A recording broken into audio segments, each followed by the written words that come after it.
Good morning, everyone. Who do we have online? Okay, we have Robert online.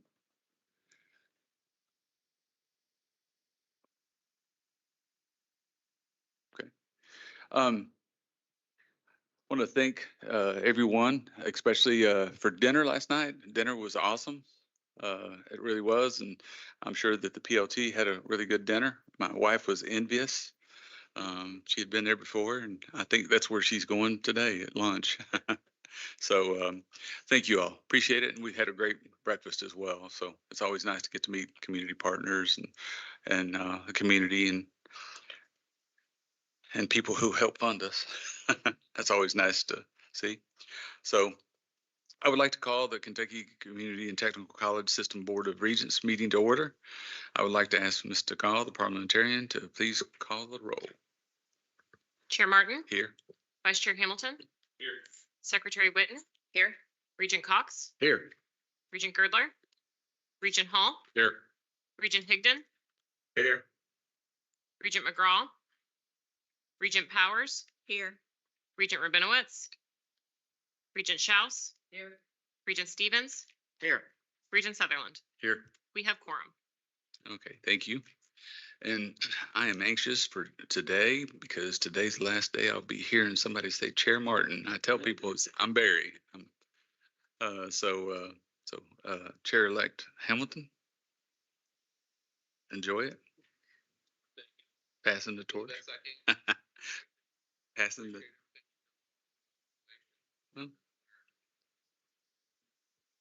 Well, thank you. Appreciate all success. Yeah, definitely. So, okay.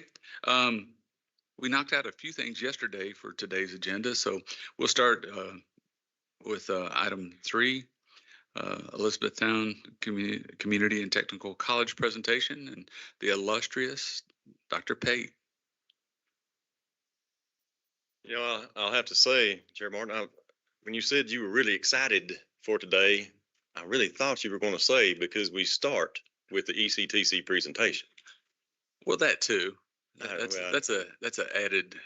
And by the way, Dr. Quarles, I'm going to go ahead and concede my 5 points for not wearing a tie.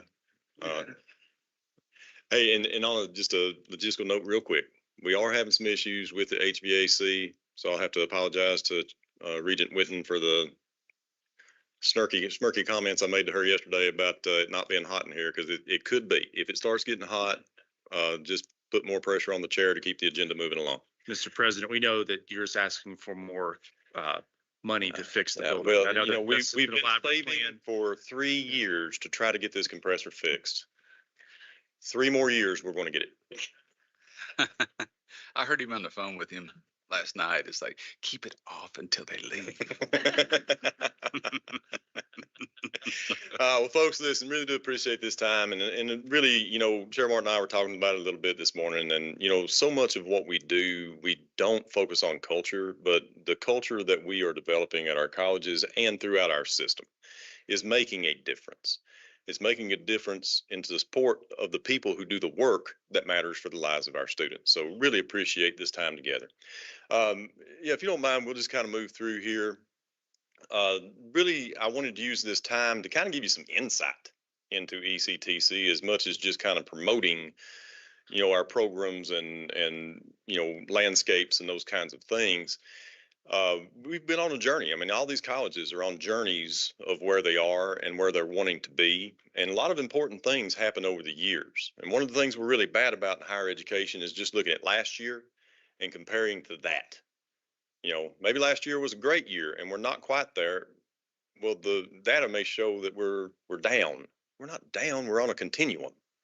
All right, vice versa, all these things. But, you know, just some of the major things that have happened here for us over the course of the last 8 years is a lot of renovations, a lot of restructuring, a lot of work from the entire college team to put ourselves in position for what we're wanting to do in the next weeks. This college did not have a foundation, and we now have a foundation. A lot of work went into that. Dr. Stith has been certainly integral in all that, but you know, a lot of key pieces have had to be put in place, and that takes time. You know, and we're very fortunate in this system that You know, we've got some presidents who have been at these colleges for a little while, and we've seen some of these initiatives moving forward. And we're really in a good place now as we move into the future. Next slide, please. Speaking of projects, that is one thing that I will tell you about here. We have at least 6 major capital projects. Every time I look at Andy and now Jim, you know, we're talking about what's next. Well, all of the next has happened at the same time. So those of you who are on the tour, half of the buildings that you went through will be renovated in the course of the next 3 to 5 years. There's a lot going on here. We're very blessed to have that investment. But for all of your knowledge is the only way that we can do these types of projects is either A, have an investment from the state legislature, or B, raise the money locally through a community and the college. We are not bonded. We don't have a bond pool that we can do projects through the state. So every one of these things have had to be carefully considered in how we move them forward from a funding standpoint, because construction, the cost have just astronomically risen. So it's a lot of work. Anytime you see from your local college something with a construction project, know that there's a lot of work that goes into the funding and the execution of those funds to do that project. I wanted to give you a little look at a college's budget. Now, you see a state budget quite often, but I wanted you to have just a little look at what we see on the local level. So when you look at revenue, this is the source of our revenue. And almost 63% of the ECTC revenue is from tuition and fees. And 28, almost and a half percent is from state allocations. So that's just a broad snippet. And then other income with grants, some of the income things we do for non-credit training, education, sales services, those kinds of things kind of round out that other percentage. But we have become extremely tuition dependent at ECTC. So it is a very volatile thing. You know, when we look at that long-term planning and the things that we do locally for anything in a 5-year range for planning purposes, the most constant variable that we have to consider is the state appropriations. And I think it was, and Todd, some of you folks who've been in the finance world may have to correct me a little bit on this, but I believe it was as soon as about 12 years ago that these percentages were almost flipped, and that 60% of our funding was state appropriations and about 40 or 35 was tuition. Well, it was a little easier to long range plan in those times, especially when you could expect a little raise in state appropriations each year. But it has really, the market conditions exist now and political realities that is no longer in place. So as you can see, 62.5% of a budget being on tuition places a great deal of pressure on that world, especially when a third of that enrollment that drives that, which enrollment is not necessarily the greatest measure of health for a college. And we'll talk a little bit more about that later, especially when a third of that enrollment is dual credit, which only receives half tuition. So there's a lot to consider when you look at the revenue. And moving to the next slide, we'll look a little bit at expenses. And you all are aware of this, but when you look at how we expend our funds, in the total budget, which does include waivers, because remember, we have to waive half of our dual credit tuition. So that does show up as what the third largest expenditure, or actually the second largest expenditure from an accounting standpoint, is what we have to waive for dual credit revenue. If we got that at 100% funding tuition level, we'd be in really good shape, honestly, as a college and as a system, but we don't. That is a value placed for good reasons for the student, for the families of dual credit students. So this becomes another budgetary reality. But payroll, even with waivers, is 66% of our budget. So anything, any movement, any metric we manipulate with payroll is a big number for us.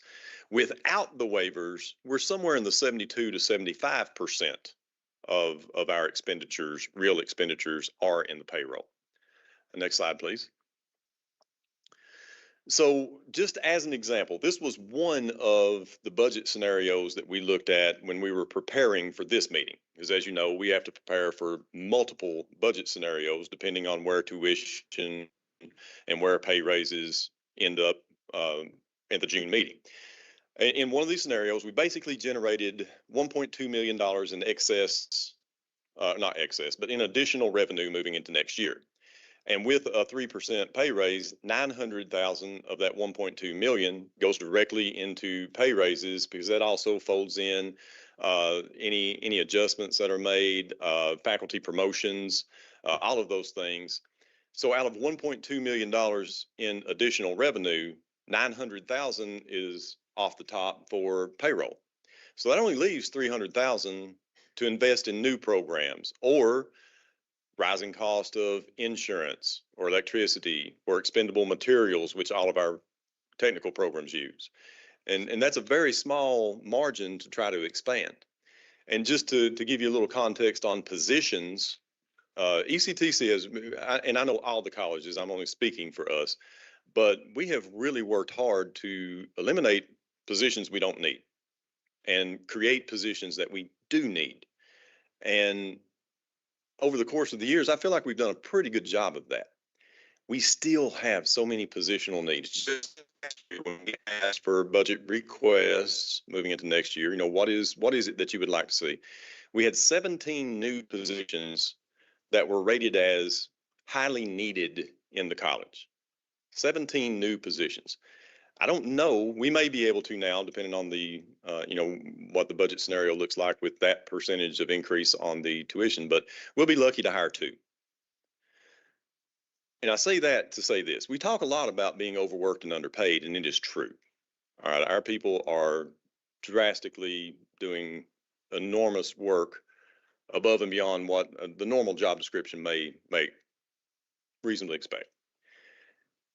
We have addressed underpaid, but we don't pay attention enough, I think, to the overworked piece. And we need some more positions to help with that. We need some career services. We need dual credit. We need better counseling maybe, or support services. We need to add some programs.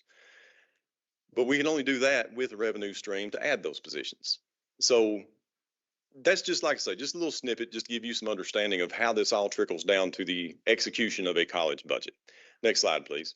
Now we'll look at some state data, or some college data, because this is where it really gets exciting, and where I love what we do, because this is the impact. This is what happens at the end of the day for our students and our communities.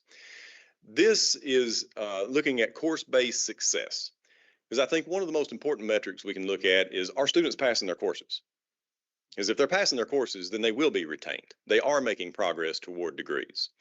And I'm very happy to say that ECTC has gone from, in the fall of 2017, 67% of students passing their classes to 79.6. Almost 80% of the students are passing their classes.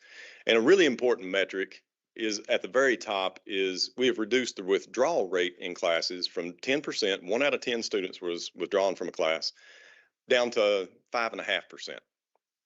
All right, and that's work that has taken, I told y'all it was going to get hot. Chair Martin, I'm going to take another 5-point deduction.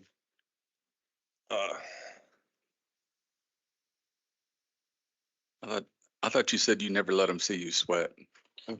Unfortunately for me, Chair, that is not a reality. If the air's not moving, I'm going to be sweating. But this is the work that is paying off so much at our college, and I think we're seeing similar results across the state, is that we are paying more attention to the details of student success and our students passing their classes. Some of this has been a result of some of the online work that the board challenged us to look at, several years ago. When we take a look at those metrics and we drill into those things, and we get better at instruction and removing barriers to academic success. But the data is showing that it is working. And again, this is indicative of what's going on across the state, but this is some pretty high national percentages when you look at national norms. Next slide, please. This is becoming something that we are paying much more attention to, is early momentum. Early momentum is actually one of the strongest indicators to long-term academic success and degree completion. And we've started monitoring this metric and looking at how we're creating a successful first-term student experience. Again, you can see this data is really increasing. And even though the number of students who passed all of their classes went down 3% from 23 to 24, look at that overall success rate, because the number of students who passed no credits decreased another 3%. And this may seem like an outlier, like you mean 10% of your students don't pass any classes? But keep in mind, a lot of our students take one class and maybe they don't show up for that class. Maybe they withdraw from that class. So this does include withdrawal rates. There's a lot of reasons for that, but going from 23, oh, bless your heart.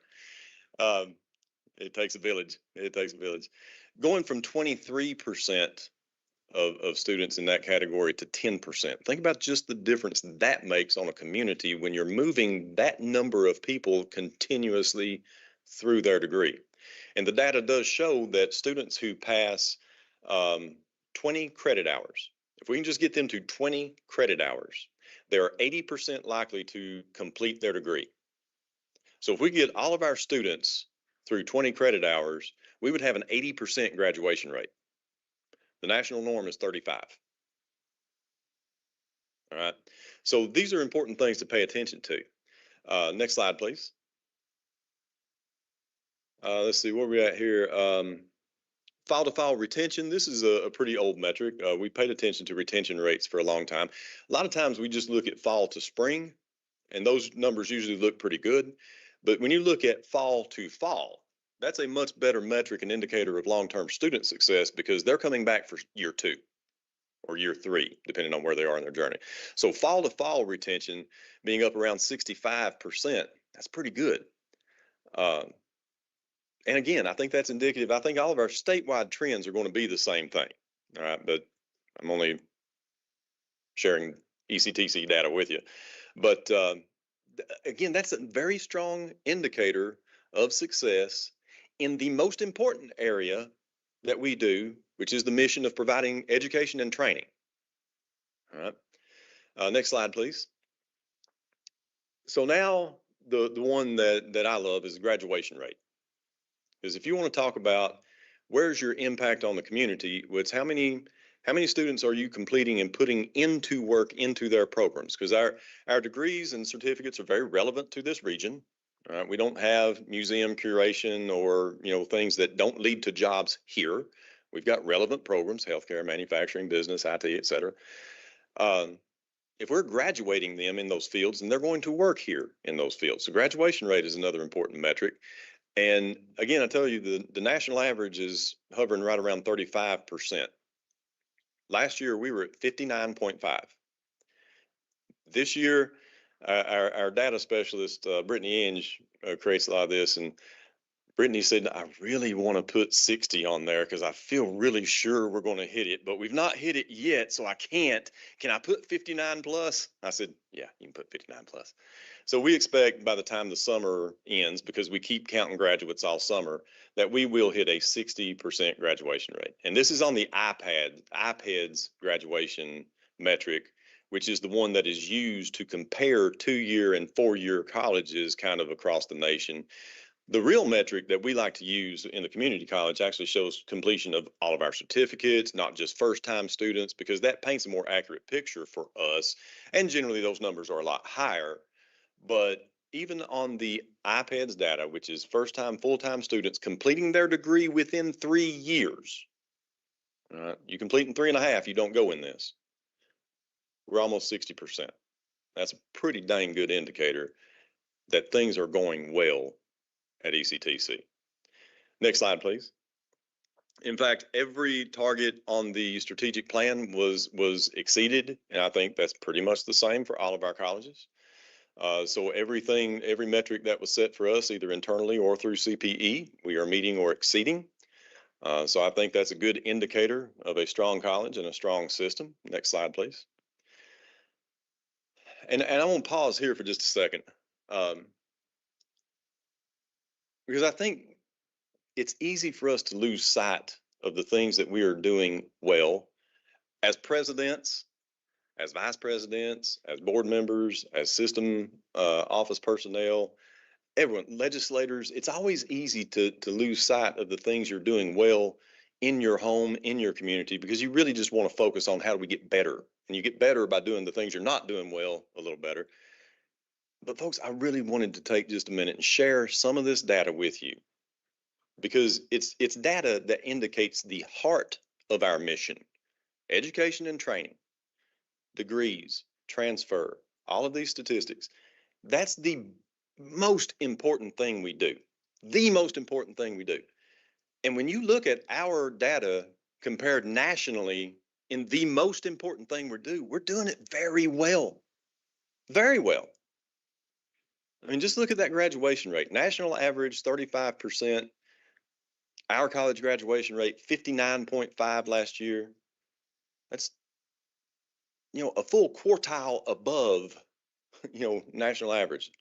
That's not even the right way to say that statistically. I just undersold that. That's pretty dang good.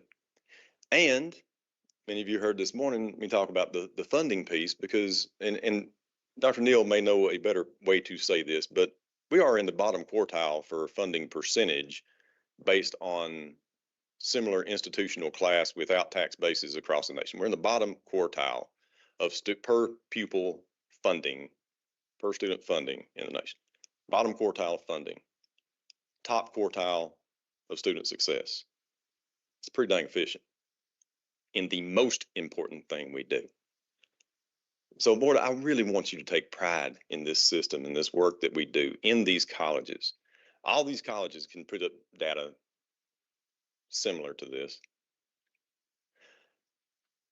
because all of our colleges are exceeding what would be considered a national norm for them. And all of our colleges are underfunded as what would be considered a national norm for them in the most important metrics that we look at. So to round this out, I also want to just show, this college is as healthy as it has ever been. And as bad as I hate to say it, it's because of people like Marty Sutherland who have changed the way they teach. We've changed the way we offer courses, the way we interact with students. There's been a lot of work that's gone into this. This college is as healthy as it has ever been, even though our enrollment is really not as high as it's ever been. So enrollment is kind of a dangerous metric if you look at just say how healthy is your college.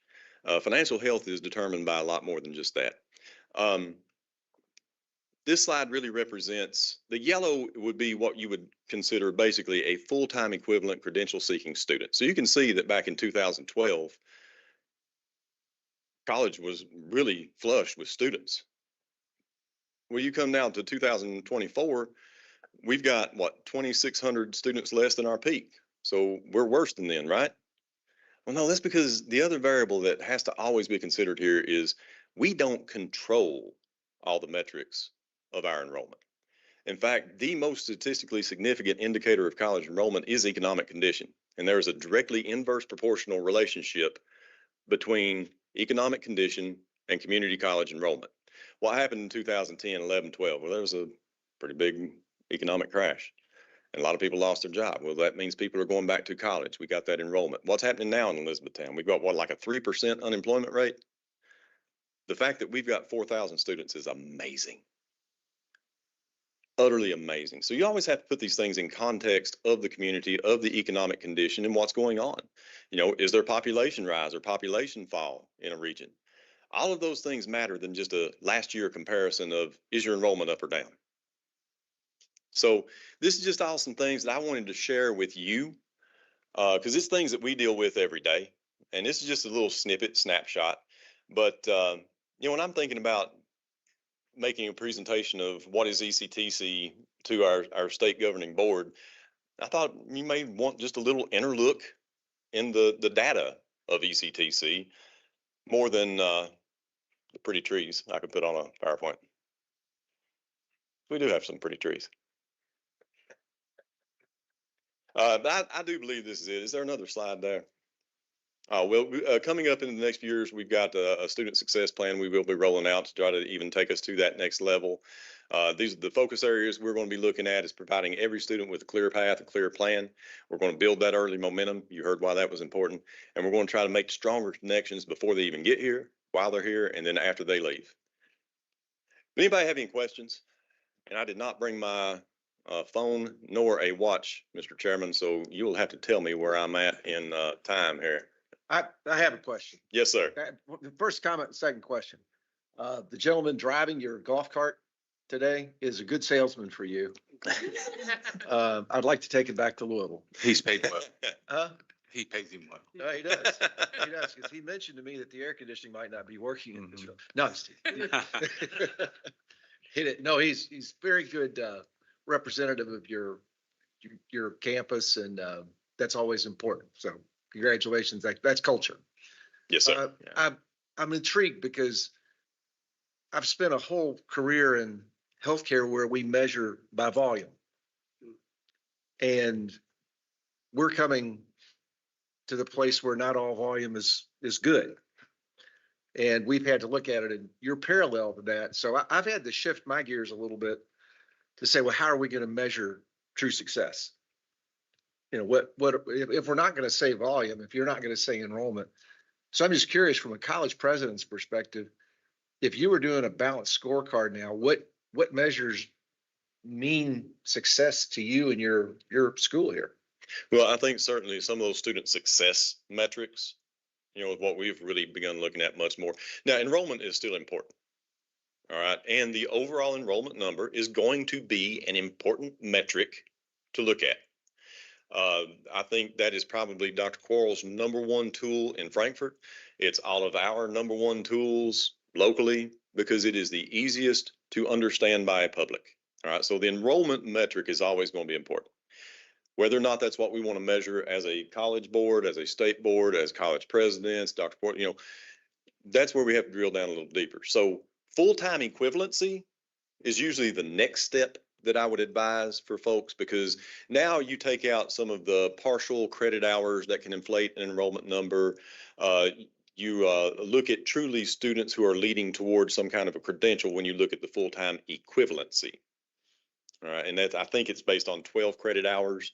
So for every 12 credit hours attempted, that's one FTE is what we call it. The other thing you can look at is credit hours generated. All right, because even though some of them are partially offset or waived, it's still a decent metric of how many units of sale that we're making in the business environment and receivables, you know, coming in. But really and truly, I think what we have to do as a college system is have a set of metrics. If you really want to determine the academic, institutional, and financial health of a college, it's got to be a set of metrics. Because the other thing that's kind of getting back at the original point you were making is there is a extreme juxtaposition between our business model and our mission.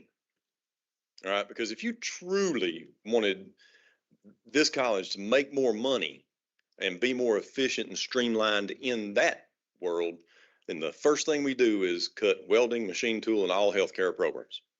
All right, because for every student we add, we lose money. All right, so again, business model versus mission. All right, we have to say mission centric. We are not here to make money, and that's where my nonprofit kind of thing was coming from.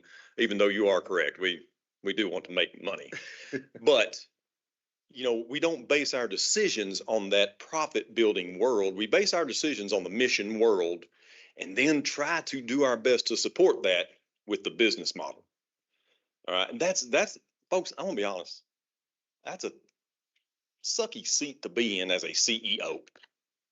Support this mission and do the best you can with this business model. All right, so we have talked about things like differentiated tuition and some of those things because that does a little more closely marry business model and mission. But that is the juxtaposition that makes these jobs difficult. Also makes it exciting and fun and really cool when you see those success stories start building. Any other questions? Just want to say thank you. It's clear you've got a fantastic team that supports you, supports each other. I think that whenever you're on campus, whenever I'm on campus here, you can just feel it. And just the previous slide shows you the proliferation of dual credit. That's consistent across the entire system. Yeah. So that's one reason why we're having over the next year more focused discussion on that as well. So thank you, Dr. Pate. Thanks for hosting. Thank you, Bob. Appreciate it. And you see, Chair, how much more comfortable I am without the jacket. Yeah, That's all it takes. you look much more comfortable. Yes. Thank you all so much. Thank Thank all. you.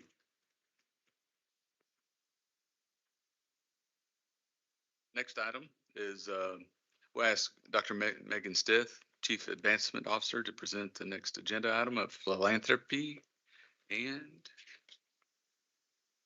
naming of buildings.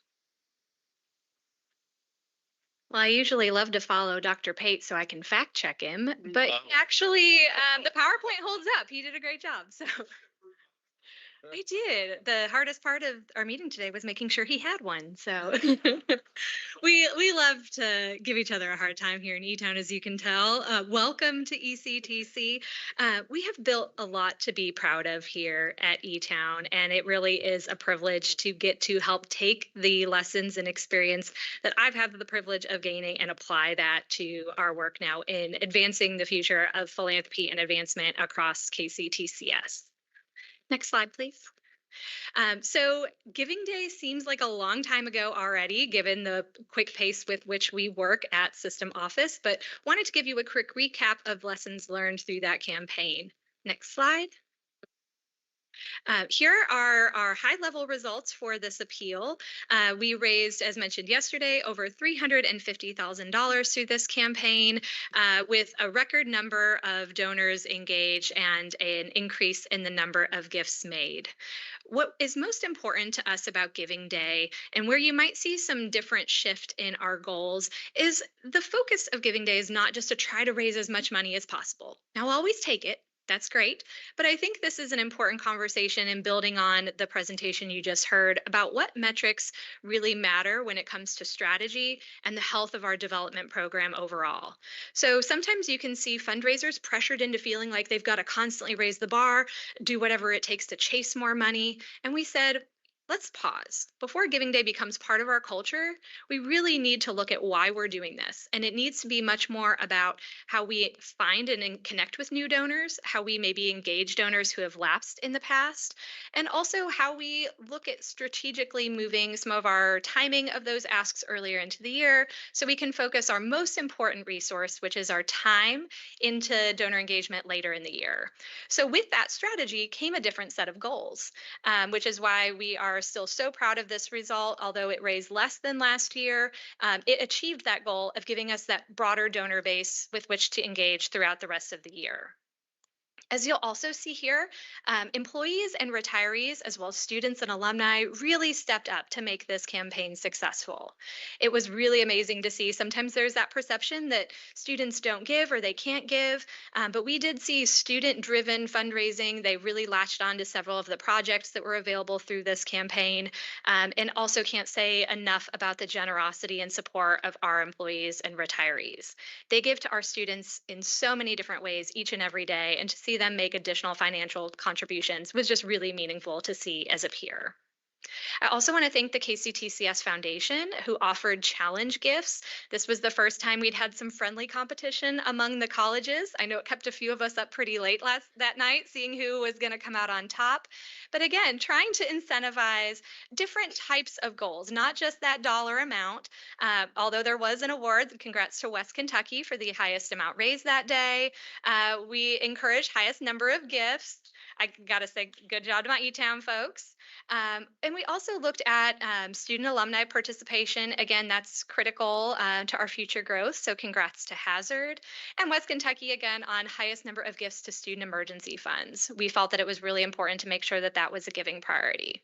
So hopefully we'll be able to continue that challenge in the future, and really look forward to making this the day that we all unite around, but also get to have that friendly competition for a good cause. Next slide, please. So as you see here, this is a heat map of giving across the country as well as across the state. I think it really speaks to the amazing impact that KCTCS has that sometimes we forget. It's easy to see in your own backyard, but really how broad our scope is. There's a college out there with some good friends in Washington State. Who would have thought? So again, we are really excited to see more of this kind of data. The system that we're now using gives us some amazing intelligence to help us make more informed decisions in the future. As you'll see in the next slide, perfect transition. This shows giving by hour. As you see, we had a big spike early in the morning. It was amazing to see. We were really worried about the system crashing. Everything held, but there were gifts coming in all morning. A great mix of activities and communications happening at the college level. And as you see, it actually quieted down later on in the day. That told us we need to think differently about how we time some of our match and challenge gifts. So again, this is information that we're taking and learning, and another reason why this type of campaign is so important. It's not just about the dollars raised, it's what we do with the information and how we make more strategic and donor-centric decisions. Next slide, please. It was truly exciting to see each college embrace this campaign in their own different ways.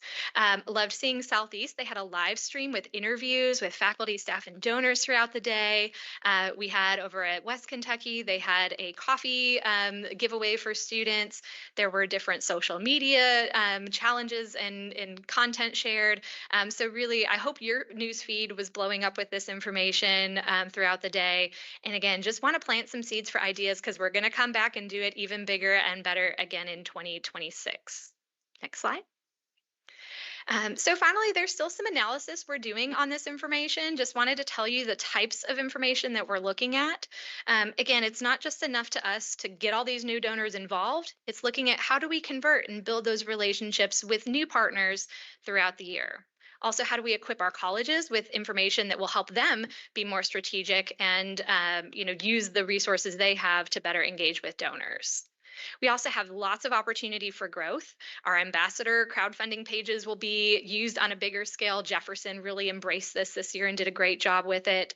So we are really, truly learning from each other. A lot of great positive day of events. And my favorite thing was seeing is you have a screenshot from a donor to Maysville's, one of their funds. Donors could leave messages as to why they were inspired to give. And I think that is the most important thing out of this campaign. Not only how much is raised, but seeing what that meaningful connection is that inspires donors. So again, hopefully we can follow that model and engage more donors in the future. Next slide, please. So moving on to just give you a quick recap of some, again, really inspiring and exciting gifts across the system. Here you see a great way that Somerset is collaborating with an employer in their community to give scholarships to students. That also includes a hands-on experience for them to visit the company and learn more about careers at Toyotetsu. So that is a really exciting example that we would love to see and do more of with donors. BCTC also has been heavily involved in making sure that they are leveraging their scholarship resources and also held a beautiful 85th celebration gala. I know how much work that took. So really excited about their anniversary celebrations this year. I want to congratulate Hopkinsville for a historic $400,000 endowment to support professional and technical studies. These endowments are a huge resource, not just financially, but when it comes to the long-term health and growth of the college. That gives us assurance that no matter what fluctuations might be happening in state funding or other national or statewide trends, that we know that there will be income for the college to continue to innovate. So endowment gifts are critical to support the advancement of our mission. A partnership I'm especially excited about, I want to learn how they did this, is between Sky and Houchins Food Group, who has agreed to provide food to their food pantry for the next 5 years. As you might have seen as you visited our campus food pantry here at E-Town, this is one of those programs that can take every single resource we could put into it. We will never have enough money. We will never have enough food. We will never have enough things that we can put into the hands of our students. So just knowing that there is that certainty of support really takes the pressure off programs like that are in such high demand. And we really appreciate Houchins' partnership as well as a gift from the Community Foundation of South Central Kentucky, who also provided hygiene items for their students. So again, just different ways that we can help students that maybe you haven't thought of before. And I loved these stories. I'm sorry I couldn't not share them with you.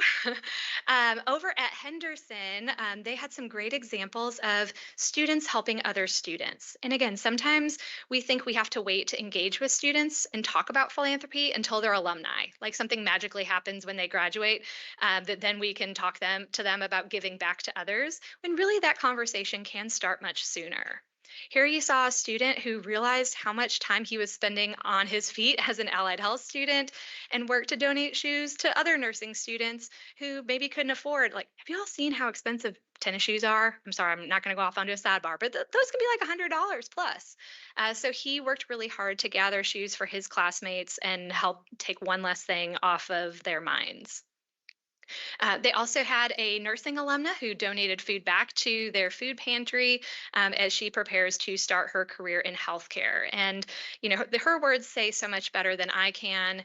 The value in students seeing their community support them and then continuing that cycle of giving as they move into their futures and hopefully continue to give back not only to their communities, but also to our colleges. So as we've talked about as a board before, and you've gotten to see today, there are lots of different ways that you can give to our students, and appreciate Dr. Coral's leadership in challenging us to think bigger about how we share that message of in-kind gift support across the state. So I've got a couple screenshots for you from a webpage that will be launching on our site. These just show some ways that you can learn more about giving, different types of equipment, supplies, anything that's a non-cash gift.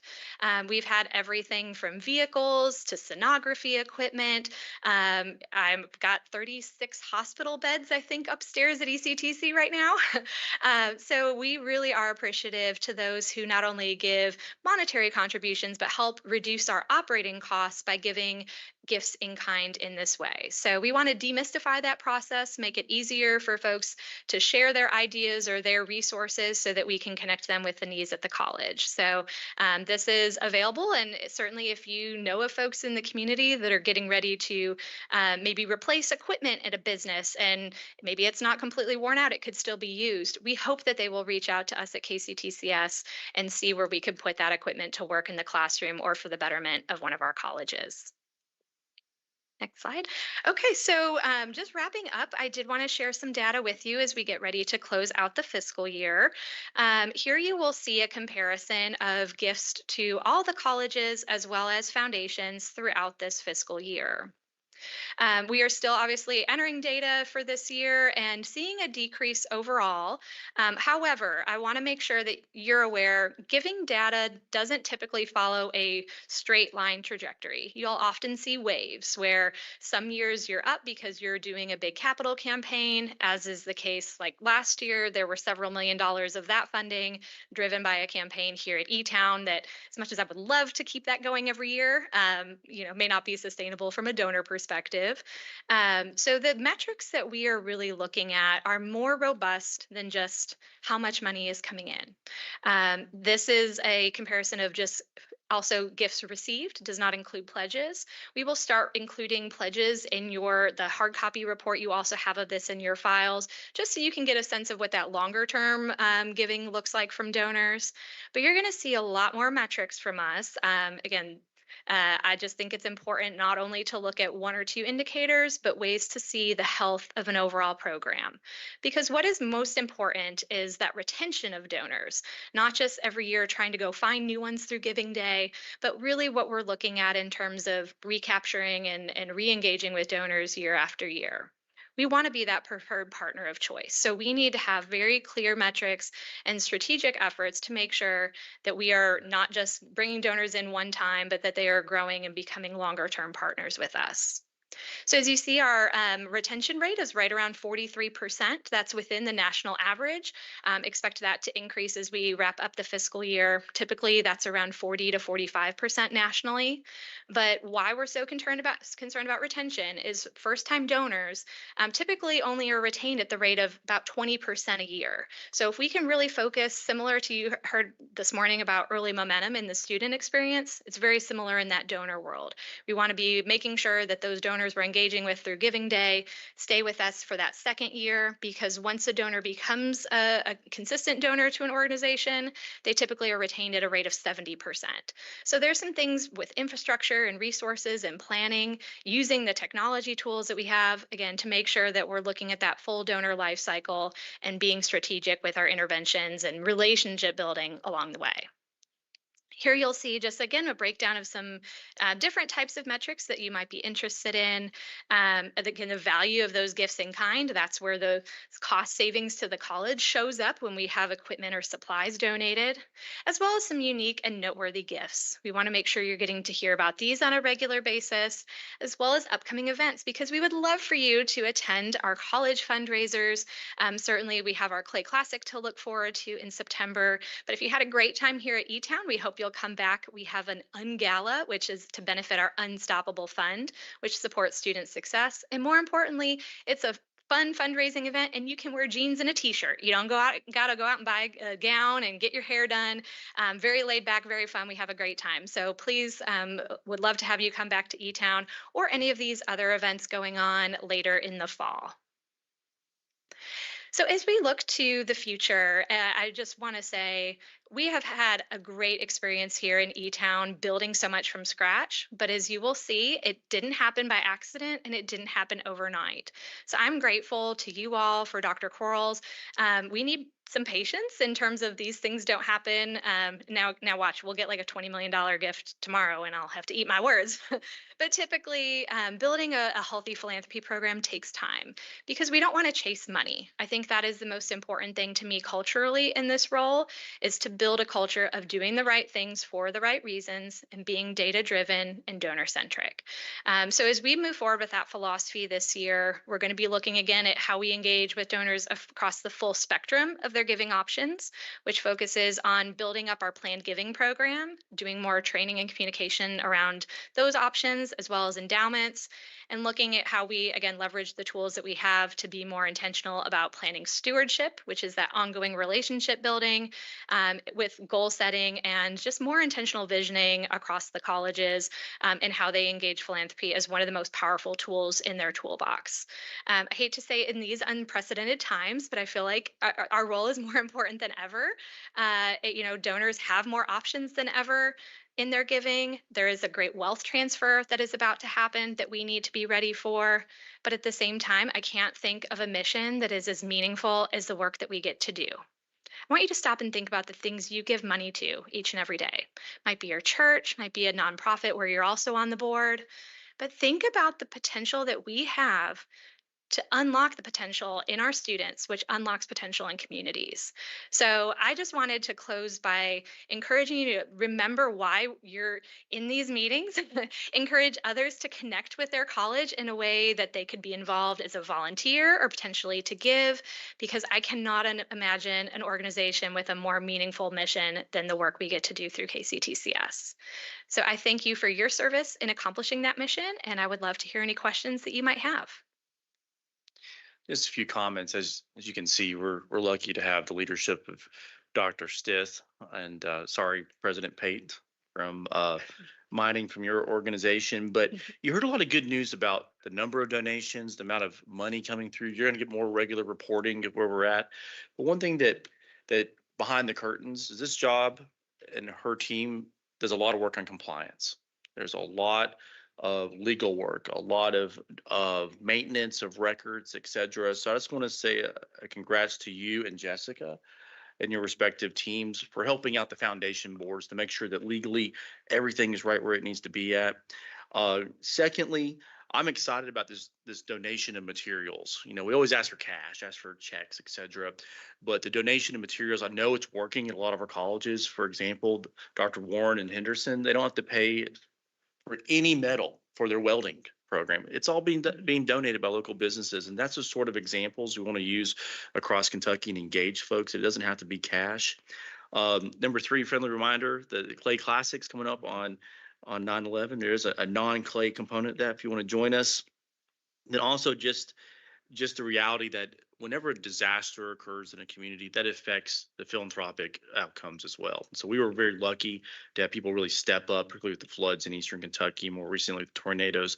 That's fantastic. We're getting folks from outside of Kentucky donating, stepping up, especially for the emergency funds. But that does affect long-term giving in those areas as well. And then lastly, Dr. Stith and I are going to be spending a lot of time together over the next year. And so we want to work on identifying really standouts that are alumni of our program, alumni of our colleges, folks that may be owning businesses, folks that are employing our graduates that we know have an invested interest to say thank you for the experience I had, but also I need to hire some folks. And so we're looking at more intentional meaningship partnerships that go beyond just asking for money as well. And it goes back to alumni engagement. And it's tough to have an alumni engagement sometimes with the community colleges because we don't have a big football game to go to on a Saturday yet. And so we're looking for this as a creative way to engage our alumni as well. But job well done. Thank you. Any other question? Curious, right? How big do you think this could be? I mean, if we're really thinking about realistically, what role can philanthropy play? Because the dollars that you get philanthropically, even with the goods, are non-discounted dollars. And as I always say, they're more valuable dollars than the typical dollars. Mm-hmm. I mean, how do you envision it being something big enough to really offset? Or It could be big enough. Or is it just accretive things? It could be big enough to make community college free for all Kentuckians. That's big. There are 6 counties in Kentucky right now where their local communities have stepped up that if you're from one of those counties, you are eligible for a free community college experience. Webster County, Christian County, Jefferson County, McCracken, there's a few others out there. That's where we want to go. You know, in Tennessee, it's funded by the lottery, but it started in Knoxville. And so we're looking at that as somewhat the gold standard. I know that's aspirational, but that's how big it could get. Yeah, I know I'm a little biased, but I think philanthropy has potential to be the greatest asset to KCTCS and do things that maybe we've wanted to do, but never been able to accomplish. But really our work and why we talk about it is advancement. And I'm not usually the language police who gets too worked up about what we call things, but I think advancement is important because it is about that strategy. So instead of just letting donors come to us and give in, yes, ways that are meaningful to them, but how do we identify priorities, goals, things that we've dreamed of but never been able to accomplish? We put plans and strategy behind that. That's what donors are looking for. They want to make a difference with their gift. They want to give to a plan, not just a hope and maybe it'll work. So I think that's the work that will challenge us moving forward, is to figure out how to make these big ideas happen. But I think it is the most transformative tool in our toolbox. So I'm staying really busy and can't wait to be put even more to be used in greater work and certainly accomplishing the vision of the board.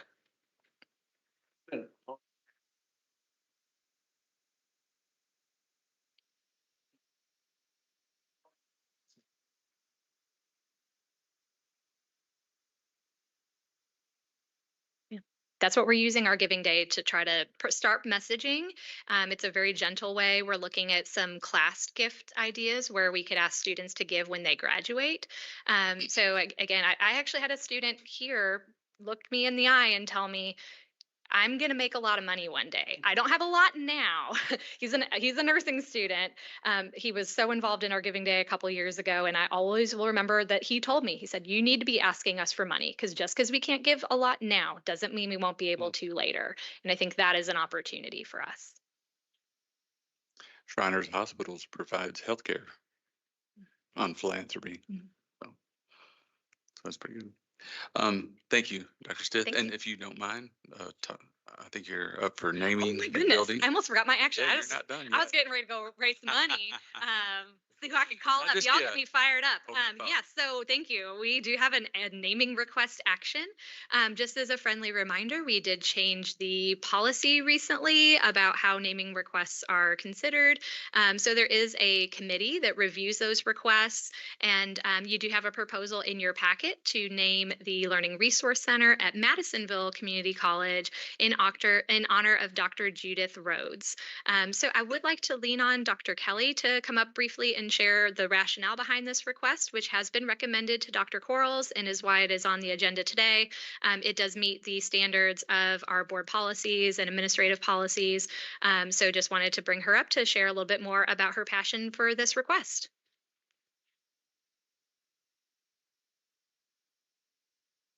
Thank you. Good morning. It's good to be here. What I'm asked to do in the next 2 minutes, kind of put in 35 years of service to our system, to our college, and to our students in our service region that we saw happen under the leadership of Judy Rhodes at Madisonville Community College. For 35 years, she was in our system. She retired in 2016, the time that I came in. She was a professor of psychology. She went to Owensboro Community Technical College to be the Dean of Academic Affairs. And then she came back, and for 18 years, she served as president at Madisonville Community College. She was instrumental in raising funds to build 3 new buildings on our campus. The Shaver Center in Muhlenberg County, we did not have a campus in Muhlenberg County until she worked on that fundraising. The Brown Badgett Advanced Technology Center on our campus, which from that gift and that building being built just 2 years ago, we received another $1.25 million from the Badgett family to update it from it being built 11 years ago. And then most recently, the Bashir Education Center that was part of the Build Smart campaign. And in about 14 months, she was able to raise $5 million to meet our match for that building. So it was pretty phenomenal. During her years, there was a lot of academic growth at the college as well. She had a couple programs that she was very proud of that were different. One was our integrated nursing program, also our advanced integrated technology program. And she was very instrumental in making those changes in the way we look at some academic programs. She has 3 endowed scholarships with our advancement office. She gives every year to our college, but the Judith Rhodes Academic Engagement Scholarship, the Judy and Jerry Rhodes 2+2 Scholarship to support students who want to move from our college to Murray State University, and most recently, the Judy Rhodes International Scholarship that helps us have students be a part of our international studies program and study abroad program. So her name is constantly on our campus. Going back to the philanthropy that Megan was talking about, and we're talking about free college, she came up with an idea in 2004, so quite a while ago. And she said, we need to figure out a way in Hopkins County to offer free college for our resident students. The first time the idea came up in Kentucky. And from that, she was able to raise with our community $1.2 million to start what we call the School Counts program. And every year we are able to offer that to students coming out of the high schools in Hopkins County to have tuition-free college at MCC. And we've been able to grow that program into Muhlenberg County and in Webster County. So of our 5 service region counties, 3 of them do have the free college, free tuition, and that started under her leadership. So like I say, 35 years in 2 minutes. Our community supports this, our college supports this, and we hope our board will support this. And I know that Regent Stevens worked with President Rhodes quite a bit. Yes, ma'am. You talk about school counts. She and I had a meeting, I think, in around 2003, and we talked about what we can do for the community and the value of education. And we both came up to said, you know, we think it's important. Does this community think it's important to have education? And so we launched that program together, very successful. She did a lot for the community, did a lot. Not only we worked on dual credits, and we got that achieved. And she was a big supporter of all the public schools. And with her husband at the time was a state senator, they were very supportive of not only KCTCS, but public education throughout the state. And it's indeed a pleasure to recognize her at this time. Yeah. Now, when I came into the position, when I walked in the building, everyone said, you're not married to a state senator. And I said, sorry, I didn't have that one on my resume, but Judy and Jerry are both very good friends of the college and very good friends and loyal friends to our entire system. So thank you for your support. Thank you. Any questions? I think it's fitting to do this. So, do we have a motion? Yes, yes, sir. Make a motion. For the motion is the KCTCS Board of Regents ratify the recommendation of the Name Building Advisory Committee. So do I hear a second? Second. Second by Brian. Thank you. Parliamentarian Stickum. Chair Martin, Yes. Vice Chair Hamilton. Yes.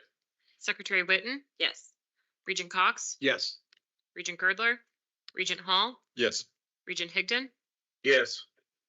Regent McGraw, Regent Powers, Yes. Regent Rabinowitz, Regent Schaus, Yes. Regent Stevens, Yes. Regent Sutherland. Yes. Motion passes unanimously. Okay, thank you. And just a friendly reminder, we have lots of other buildings across the KCTCS footprint that are looking for names instead of building L or K. So let us know. But thank you all for changing the policy. I think it's going to encourage more to do this. Thank you. Thank you. It is 10:03. Let's take a 10-minute break. And when we come back, we need to expeditiously and efficiently finish out the rest of our agendas. I said we would try to be out of here by 11:30. I'm sorry. A 7-minute break? Okay, 7-minute break. Be back at 10:10.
My gavel.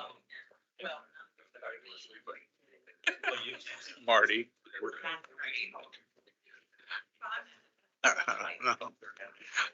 I said I'm wielding off my power.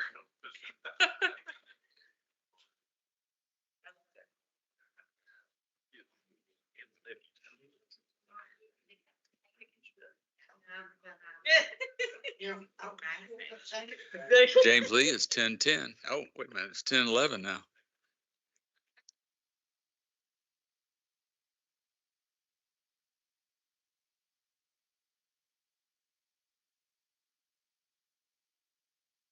Okay, our next agenda item is Facility Support Services. I ask Andy Casebuyer, Assistant Vice President, Facility Support Services, to present this agenda item. Okay, Thank you, Andy. and as a facilities guy, I always have to take my clues from the college president of what's going on Okay. his campus. So the cuts come, it is getting a little bit hot, but I'll try to move through this very quickly. You have a full-fledged report in your packet, so I'm just going to hit some highlights and move forward. Just remind you guys what we're talking about when we talk about facilities. We're actually one of the most complex organizations of post-secondary education in Kentucky when you look at buildings. UK has a little bit more square footage, they have a few more students, but when you look at the footprint, the space that we occupy, we're actually bigger, right? So we can actually make the case that we're probably the biggest, most complex, but we'll just say we're one of the first. So we have 16 colleges, 70 campuses, but it's over 10 million square feet, $2.5 billion worth of buildings that we have. There's 342 that we use for academic programs. We actually have 375 if you count all the maintenance buildings and all those kind of things. And then the fire commission on top of that's another 29 million, 20. So just to give you an idea of what we're talking about when we do this. So go on. We've been going through a transition, as you all know. My first point on this is we're trying to do a faster project delivery. Some of the presidents here probably won't quite agree with me yet. We've had a few hiccups. We're training people and changing roles a little bit, but we are set to move fast and we're set to move faster and faster. So this year, as we move into the next year, we're going to be looking at doing things more faster, smarter, everything else. Just to give you an idea of some of the successes we've had just recently, I just want to brag on my staff. Just in the last 2 weeks, first of all, we went to the government contract review committee for the legislature and we presented to them a new method that we are using to procure architectural and engineering services for small projects. They called us innovative, which is pretty cool. And they've asked us to talk to the other universities and state agencies throughout the government to tell them how we're doing this because they're very pleased. UK has already called us and asked to come meet with us. So it took a lot of people to do that, but we're very excited about that. The second thing is we just had a peer team meeting yesterday. It's a peer team that I set up a little bit over a year ago, so I could steal ideas from the other universities on how they might do things so we could do things better. Didn't find a lot that they do better than we do, but so we had a peer team yesterday and the focus was how we do CMGC projects, and the other universities are trying to look at us, and they've actually at the end of the meeting asked us to send over our templates, documents to them for them to copy. So we have quite honestly become the leader in post-secondary education for facilities procurement. So, and we've just started, as I've told you before, this next year, now that we've gotten the normal stuff going, I'm going to be looking at trying to do job order contracting and design build and P3s and all those kind of things, because here are the goals for the coming year. And what we're trying to do is when you guys say move forward with this project, my success is when the student is using that project. And so I want to make the time between when you say go and the time I say we're done shorter. And so that's what we're looking for. So as we move into the next year, we're looking to improve. Again, we're still focused on HVAC systems, electrical systems, because that's cost savings. That puts money back into your operational budgets. We are looking to make sure that the colleges, when they're doing things, small things themselves, don't get in trouble with procurement laws and state building code laws and things like that. So we have started some peer teams with some of the facilities folks to try to help them understand where those fine lines are between all that. We're looking at preventative maintenance programs so that we can maintain things so that we don't have to spend money to fix them later on.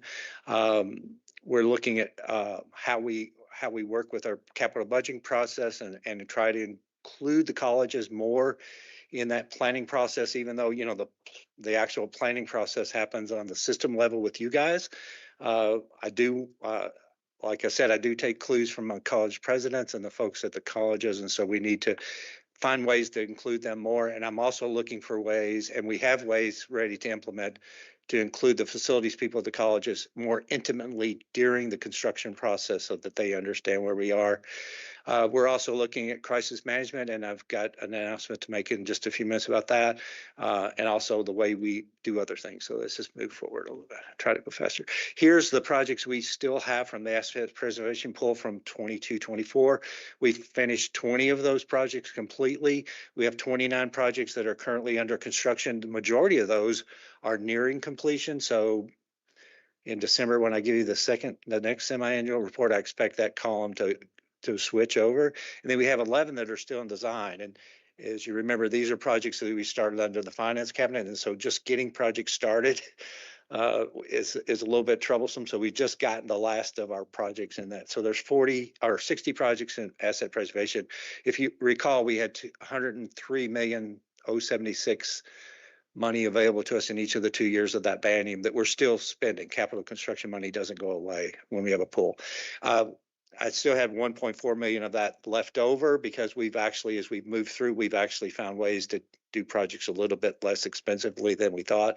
So we're constant. Some of the new projects that we have in design are because we had money left over and we started another project. So we'll continue to go until we spend all that money going forward. Next is the asset preservation projects from this year. If you remember, we only got 71 million for this biennium. There's 16 projects already underway. They're all in design. Some of them are nearing the end of design and going into construction. Some of them are still early in design. So we're working on those. Next, this is projects over $1 million that are beyond asset preservation. So this includes everything from here at E-Town, we have a $16.5 million line item project for OTB phase 1, and now we have a $44 million OTB for phase 2.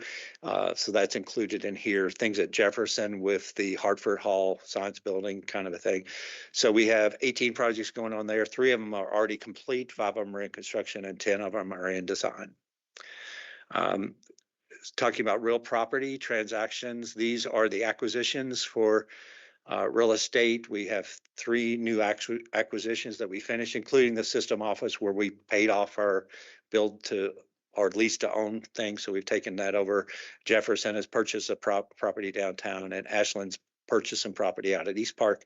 And then we have some acquisitions that are pending. 3 of them are for the Fire Commission, and 1 is for Sky. They're looking for property for the new Glasgow campus, which is part of the $90 million we were just awarded. As far as dispositions, we've disposed of a little bit of property out there at the Glendale site that we had during construction. We didn't need it past then, so it's gone. And we have several, including at Gateway, Owensboro, Southeast, and Hazard, that we're selling properties, and those things are in cycle to be sold at some point. Talking about safety and security, we just had our annual safety conference a few weeks ago, back in May. We had new things about the Clary Act. We talked about campus hazing. We talked about the different things that have to do with student safety. We talked about our safety master plan that we had done, and I'd reported to you last time and talked about the next steps in that. As we've asked for the $30 million to improve security at all the campuses. It's in our budget plan. So I've talked with the safety people about now what do we do to get ready for when the money comes. So we're working on that. We talked about OSHA training. Appreciate legal and other folks that Jessica's group that helped us in that conference. We had a very successful conference. The other thing is critical incident tracking, and I'm going to report to you in a moment the critical incidences we've had over the last 6 months. But we have now worked with TS and have now got a dashboard that you will actually, starting in September, I'll let you in on it. You'll actually be able to go look and see the incidents that we have on a real-time basis.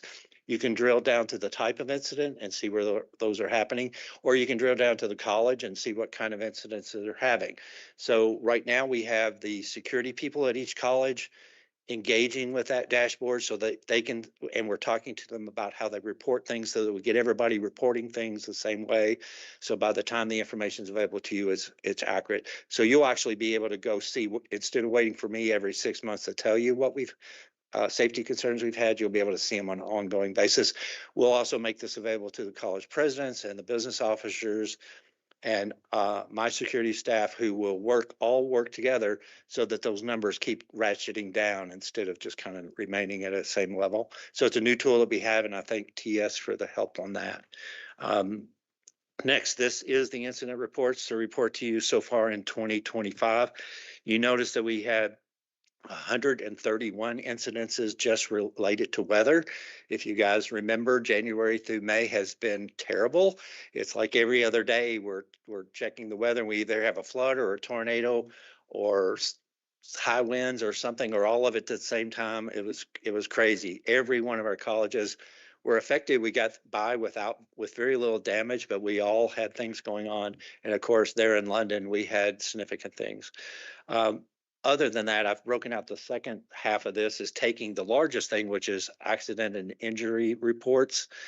We had 99 of those so far this year. And so breaking it out on this side, you can see some of those accident and injuries are kind of minor. You know, it might be a needle prick from somebody in nursing, which isn't minor if you had the needle prick, but for overall, it's not anything we can prevent. But we've also had a lot of other things. The biggest thing is slips and falls, trips. And so we have determined that we have some of our campuses where the sidewalks and pavement have tree roots have messed it up or whatever. And so we've actually started with a pretty intensive survey at one of the colleges to help them identify what they need to do. It's where we had a lot of trips and falls. To be ready to try to remedy those. So because of the dashboard that we're already starting to use, and I'll be able to share with you in September, we're able to see things on a running basis and react to them immediately rather than waiting until we have a report to look at. Next. So this is energy. This is just showing you the changes from fiscal year to fiscal year. So I'm showing you 2 different fiscal years here. You can see that we're spending less money on energy, but actually this last year we actually BTU use went up, and that is like, first of all, you think, well, what's going on here? But that is adding Glendale, which building wasn't in the system. It's been added. We had several other buildings that were like the student center where you had breakfast this morning was offline because it was being renovated. And so now it comes back on, and now all of a sudden we're starting to use BTUs in that building again. And so it comes back up. So even though these numbers are here, if we were to sit down and go through them, you would see we're actually still doing very well on energy conservation and saving energy in our buildings. Just you have to kind of understand where the numbers are coming in from to get that, but that's in your report too. So next, I just want to run you through. I was asked to bring some photographs to show you what's going on. This is at Bluegrass. So the picture on the left is the rendering, on the right is it's under construction. And so you can see we are coming out of the ground, and that building is scheduled to be done by this fall.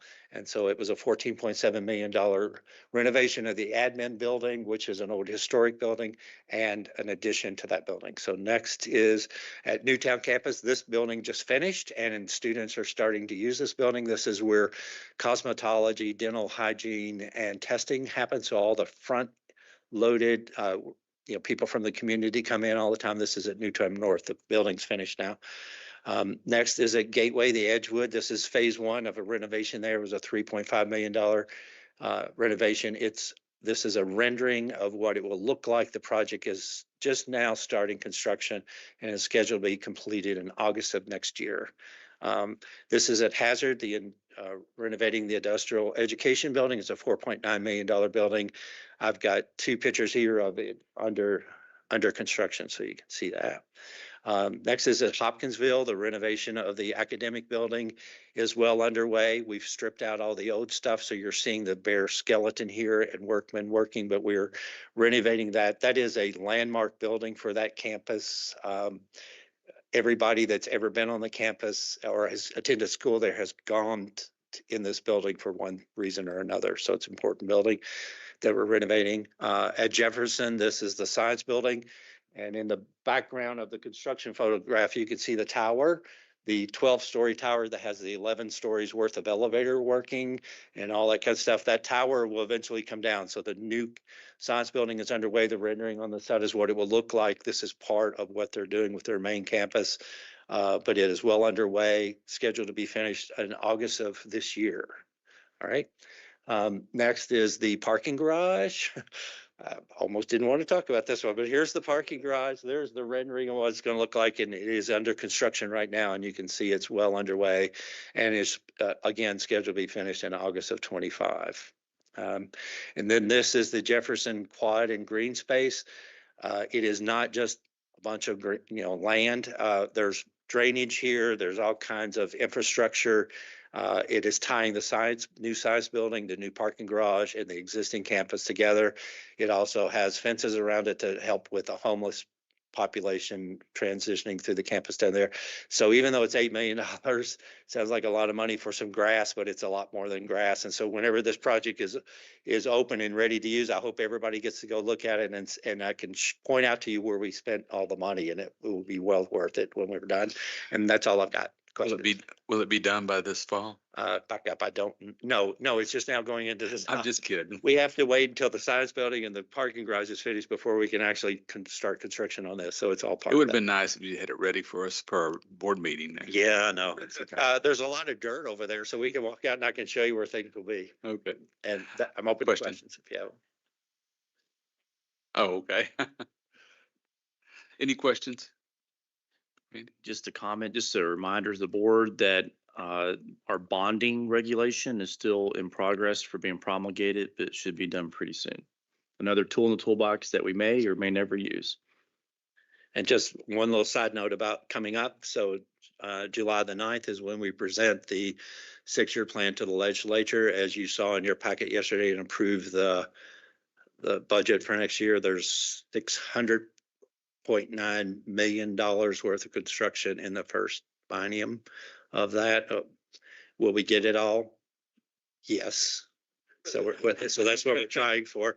But we do go July the 9th to make that presentation. We get 15 minutes to sell them on the fact that we need $600 million. So if you guys could say a little prayer for me, I have to talk really fast. We have full confidence in you, Andy. All right, thank you. The other thing, just quick, if you don't mind, as we take buildings down, we're going to start making it a routine that we invite local law enforcement to use that building for training before it's taken down. So I think that's going to, especially in Louisville, it's going to be an opportunity for training that otherwise may not occur as we dispose of buildings. Yeah. Hey, Todd.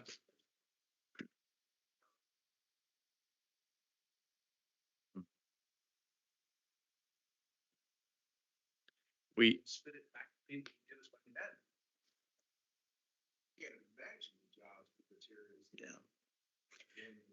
We do every other year or 3 years. Lightcast does an economic impact study for us, and we'll be sure to send that back out across the system. But it's quite large, as you can imagine. Just in general construction, a construction project will churn in a locality about 4.5 times as much as the actual construction cost. So that's how much moves around in the economy before it starts moving out across the state. So you can just see the economic impact.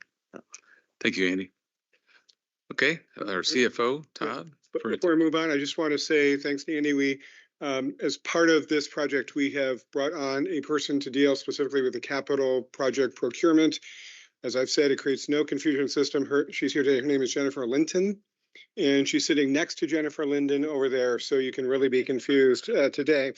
But I want to thank Andy and his team. We take the recommendations from the colleges. We bring that back to the system office. Becomes a system office. We've got a matrix that we use to try to evaluate all these projects. And so we're really pleased with the work that's been done and the way that we've been able to correlate the system office and direct our facilities planning. As we move into the forensic audit, I would just like to make a personal note that I was up here for 3 hours yesterday with a sport coat and tie on. And so I don't want to hear anything. Yeah. Yeah. All right. The forensic audit corrective action plan. From the forensic audit that occurred last year, we had recommendations in 10 areas with an 11th that we wanted to make sure that we took care of. In these 10 areas, we've determined we want to be accountable to you and report at board meetings that we are making progress in these areas. The first is on what's called the account 10,001. This is an account that includes all the ins and outs that get transferred. There were a number of accounts, 656 different accounts transferred in and out. And it was recommended to us that we try to reduce that. We are working on that. The goal for that to be completed, there's a committee working on that, is June 30th, so that's coming up. And then they will start giving me quarterly reports on how we manage this.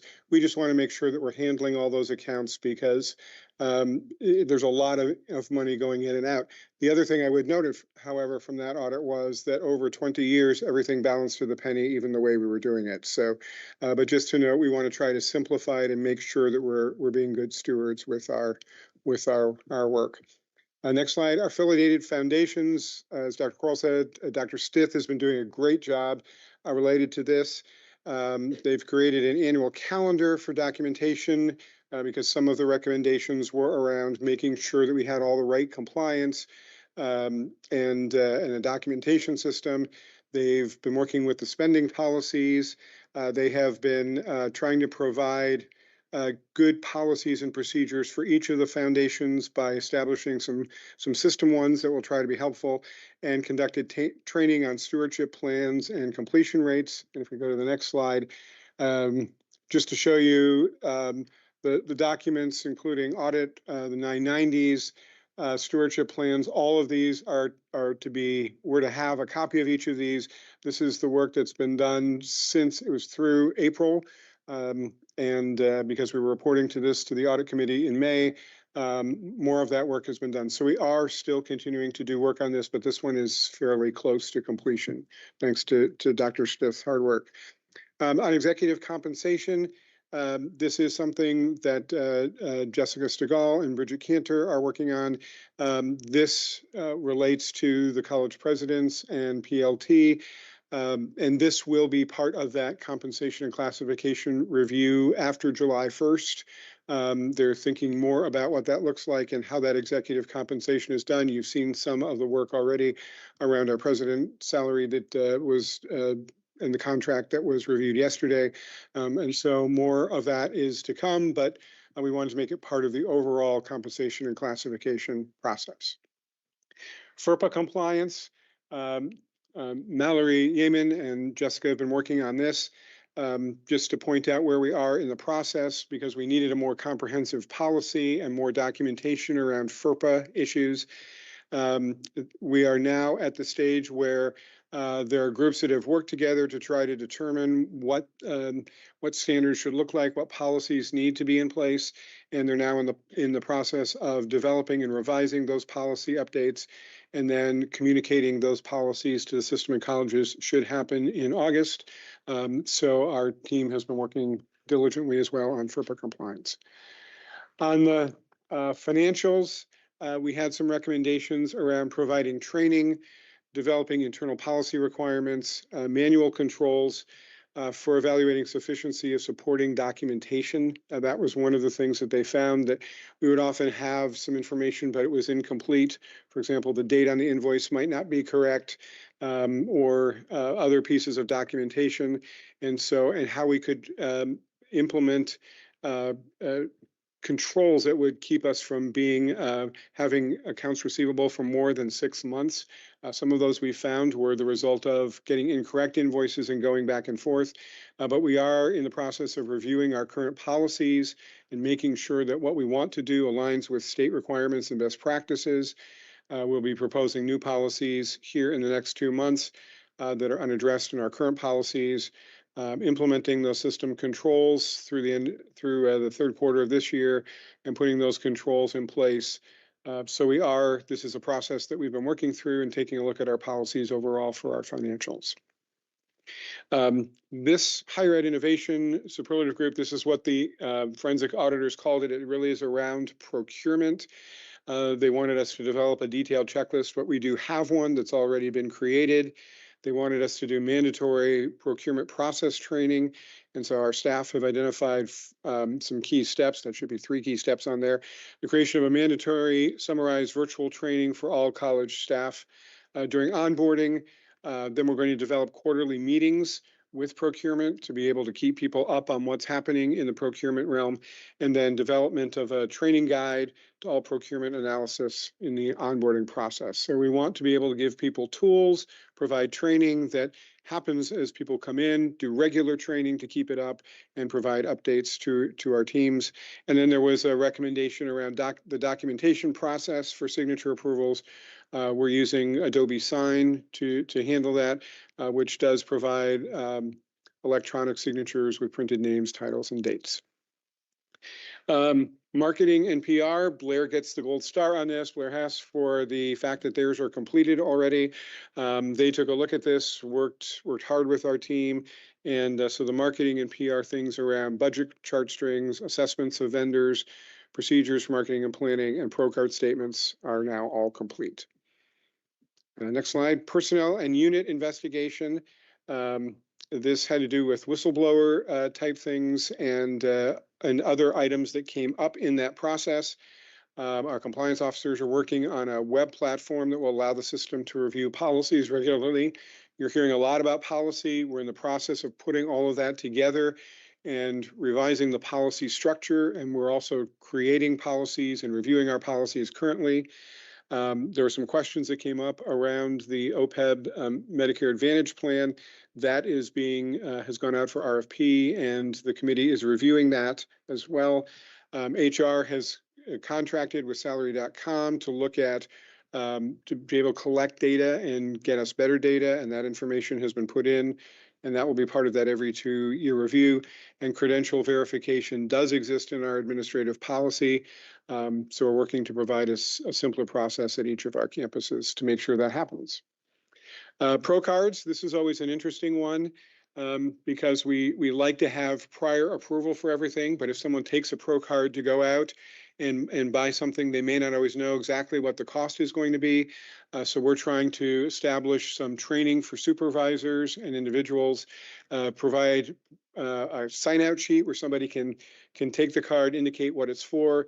They would get supervisor or appropriate approval for that purchase, come back with the receipt. Then it would have to be justified that was an appropriate expense for it. So we are trying to build in those right checks and balances for that. We want to do mandatory training for everybody in the process. We're creating a step-by-step model so everybody knows what you can use a pro card for and what you can't use a pro card for. And the 2 documents that I mentioned, one is the sign-out sheet, and the other is a pro card purchase guideline document that would give hyperlinks to all of the business procedures surrounding this. On the voluntary separation agreements, there were proposals that were made. This will be part of that overall contract review that's being done around executive compensation as well. So Bridget and Jessica are continuing to work on that, and that will be part of the post-July 1st work that's done as well. The last of our items from here is the carry forward or fund balance. That is due to me by the end of this month. There's been a lot of work around that. That you think that would be an easy thing. It's not been. It's been a lot of work. And so we're trying to establish best practices, but that was the one item that the forensic auditors were tasked with that we didn't see any comments or results on. So we're taking that on internally and working to review our carry forward and fund balance to try to understand where it all is. And so we're coming close to that and should have some results fairly soon. So that's where we stand with the forensic audit. I know that's a lot of information and went through it pretty quickly, but you've heard some of this before. I would stand for any questions or comments that you may have. Questions for Todd? Just a thank you to everyone involved with the forensic during the process last year, but also in our response. So job well done. Keep going. Thank you. Thank you. Appreciate it. Dr. Neal? Oh, need a vote. Okay. Dr. Neal, you're up for a little bit here. Well, good morning, everyone. I'm always excited to give the learner success report because there's a lot of positive things, a lot of celebrations about student success and new programming to provide workforce for our local industry. However, I'm going to take a sidebar this morning and talk about something that's a little concerning that a few of the regents had asked for an update on in just the last couple of days, and that's related to adult education. I want to give you a little background here so we have some context by which to understand the impact of what has recently happened. So across Kentucky, every county has an adult ed program that reports up through the Kentucky Adult Ed Department that's part of the workforce cabinet. They don't have their own facilities, and so they put out essentially every 4 years an RFP for managing partners to submit requests to manage the adult ed program within their county. And so over the years, different managing partners have come forward and managed adult ed programs from K-12 to higher ed to educational co-ops and others. Over the years, more and more KCTCS colleges were turned to manage the adult ed programs in a variety of counties. We had reached, I think, 61 or 62 counties at the peak, or 61 or 62 programs in 61 or 62 counties. Up until this year. And so what I'm calling an RFP process was put out again, a contract request process was put out again this earlier this spring semester. The awards just came out several weeks back, probably about a month ago. And to our surprise, there was a variety of things that were not very positive. We lost 5 of the 61 programs that were given to another managing partner without reason. The puzzling part is that under the guidance and leadership of our colleges, those programs have become some of the highest performing adult ed programs in the state. Why they were given to another managing partner, we don't know, and there's been no justification. But even more surprising, and then we picked up a program in Woodford County that was awarded to BCTC, and they will be having classes in our system office. But the more surprising part was the more than $3.7 million in funding cuts to those programs that was not conveyed in any form of communication in advance. So we immediately contacted Commissioner Yoder to ask him to come and meet with the presidents. Regent Hall was there representing adult ed programs. We had a very heartfelt and pointed conversation. We believe Commissioner Yoder, to his credit, listened attentively and was committed to try to do something to help this. He was able to return almost $500,000 to the programs that we manage, but that still has an impact. And when you're such a personnel intensive type program like adult ed is, or higher ed in general, those kinds of cuts are going to mean cuts to services, cuts to personnel. And so the request, as I understand it from a couple of our regents this week, was what did that mean personnel wise? So as of this morning, the numbers that we have, that I have received, is that in our programs, our adult ed programs, we had to let go of 30 full-time faculty and staff, 31 part-time faculty and staff, and we had to have 14 personnel who will continue in the adult ed programs, but the number of months that they're contracted for was reduced. So that is, and we now manage 57 county programs instead of the 61. So we're very, very proud of our adult ed programs. They are part of our teams at every college. I want to thank the presidents and Regent Hall for so passionately making the case of understanding why the funding cuts were there. Our adult ed programs and state office folks met with the director of adult ed just yesterday morning to better understand what has happened here and how this is moving forward. So, but regardless of what has just happened, our adult ed programs are continuing to be very committed to serving the Commonwealth and the counties that they represent. Our colleges and system office continue to try to support them in every way that we can. So that's a quick synopsis of the adult ed programs and what has unfolded just recently. So any questions? And Regent Hall, feel free to provide any commentary that I missed. I appreciate that, Dr. Neal. And I want to say, keep these folks that are losing their jobs in your thoughts and prayers. When we had this conversation a few weeks ago, it was, yes, we knew what the numbers weren't going to be, but now I'm being contacted by the directors around the state, and they're really seeing their faculty and staff leave them. And it's a difficult time for adult education. I also want to say that if you consider the vision and mission, Dr. Pate spent some time this morning talking about mission. We hear a lot about vision from Dr. Quarles. Adult education is essential to that. It's easy to dismiss it as just GED programs or people that don't fit the normal college student profile. That couldn't be further from the truth. These are individuals that are coming in from, yes, corrections, which again, Dr. Quarles has mentioned is important to the future of KCTCS. We're working in the rehab facilities across the state to help people get back to being productive citizens. We spend a considerable amount of time working with industry across the state too. So we have partnerships in Owensboro with Toyota. We have a partnership in Central Kentucky with Amazon, UPS in Louisville. So this isn't just about GED programs. We provide the remediation for almost all of our KCTCS schools. So this is an essential program. And I said this to Commissioner Yoder. I feel like now the program is more essential than ever, and yet we're seeing an unprecedented cut. And I spoke to a fellow director who has been with with KCTCS, working in adult education for almost 20 years. This is an unprecedented level of cut. So keep the faculty and staff in your thoughts and prayers. I also want to encourage this board and KCTCS urgency, because this is a unique situation. This is not because of a federal cut.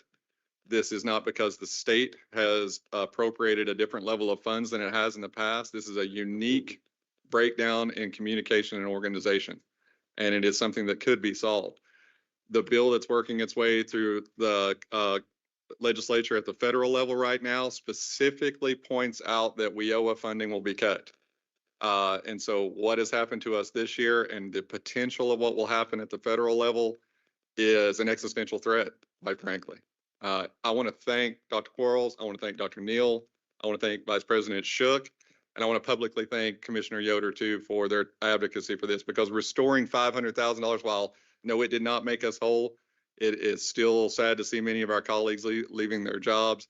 The advocacy was palpable.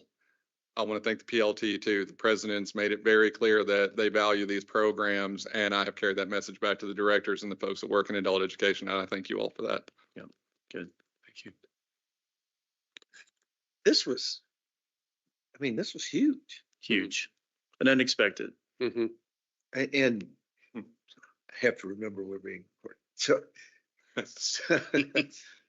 So can you kind of elaborate on how it could be corrected and what that will require? And how do you, if it is corrected, how do you recover? Yeah, I think that's a really great question, because we've all had these experiences where we've had to let, staff members go. But in my 20 plus years of working in higher education, I think this is the most conscientious group of educators I have ever worked with. I mean, these are the folks working in the prisons. These are the folks. I watched one of my teammates who is now losing their job restore a man who had traumatic head injury so he could read to his grandson in the last year. So you can restore the funds, but can we get back the time that we're losing? Probably not.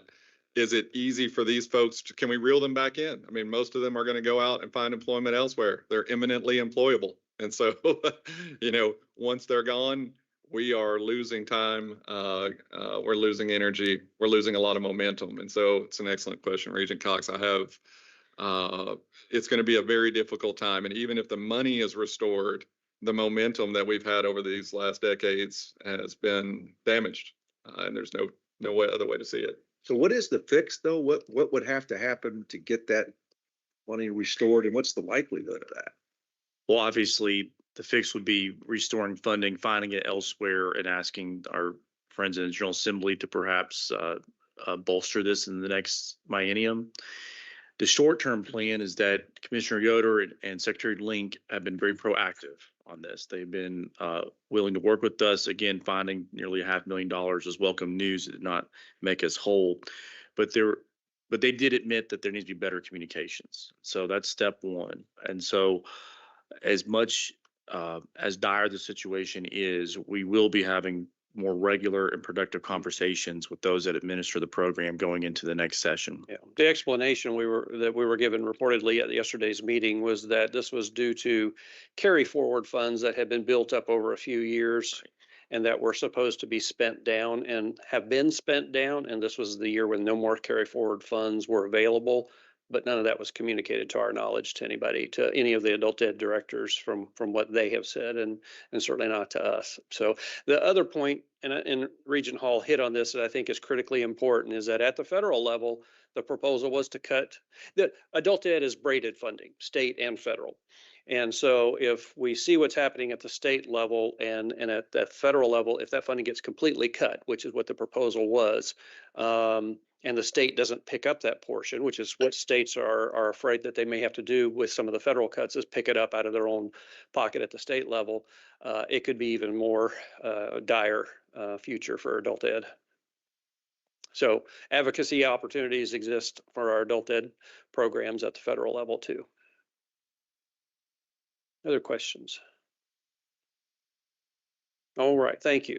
Thank you. And thank you, Regent Hall, for your advocacy at that meeting.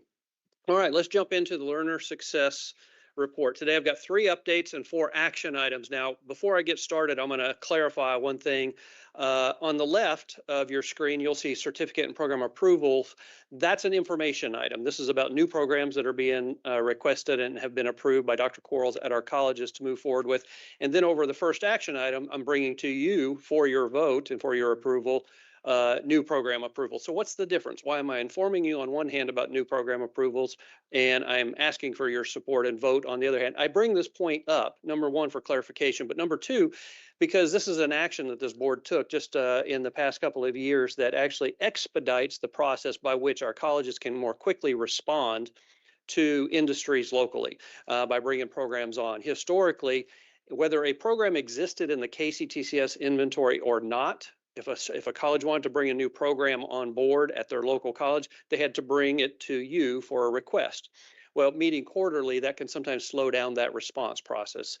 And so this board voted to give the KCTCS president the authority that if a program already existed in the KCTCS inventory and a college wanted to bring a new program forward, President Quarles could sign immediately, let them get running with that program. However, if it's a brand new program that we've never offered before in KCTCS, that has to come to the Board of Regents. So that's the two differences in the new programs that I'll be sharing with you today. So next slide, please. So I'll update you on some of the ones that Dr. Quarles has approved and that the colleges are moving forward with. I'm not going to read these to you verbatim because it's in your packet and I know we're wanting to move this along, but our presidents and academic officers are here if you have questions about any of these and want more context behind these programs. So Dr. Von Hondorf is here from Gateway. They have been approved for a computer engineering technology applied science degree. And Hazard, they have been approved to offer culinary arts as a new associate of applied science degree. And then reactivated program. So what's a reactivated program? Well, when a college has been offering a program and they decide to stop offering the program for whatever the reasons, and there's a variety of reasons that a college may stop. They're no longer enrolling students, they're teaching out the students that were currently in the program, and they want to close that program down. We will allow them to suspend it for 5 years, and if during that 5 years they need to bring that program back, then we can bring it back with just a request. After the 5 years, then it closes the program out and they have to go through a new program approval process. So these two colleges are reactivating programs that they have once had within the last 5 years. So right here at E-Town, they're reactivating the Associate of Applied Science degree in education, and at Hazard, they are reactivating the Medical Assisting Associate of Applied Science programs. And then new certificates. You can see at Big Sandy, they're bringing on 2 new certificates, and Elizabethtown is bringing on 11 new certificates. Again, all of these programs are in our inventory already.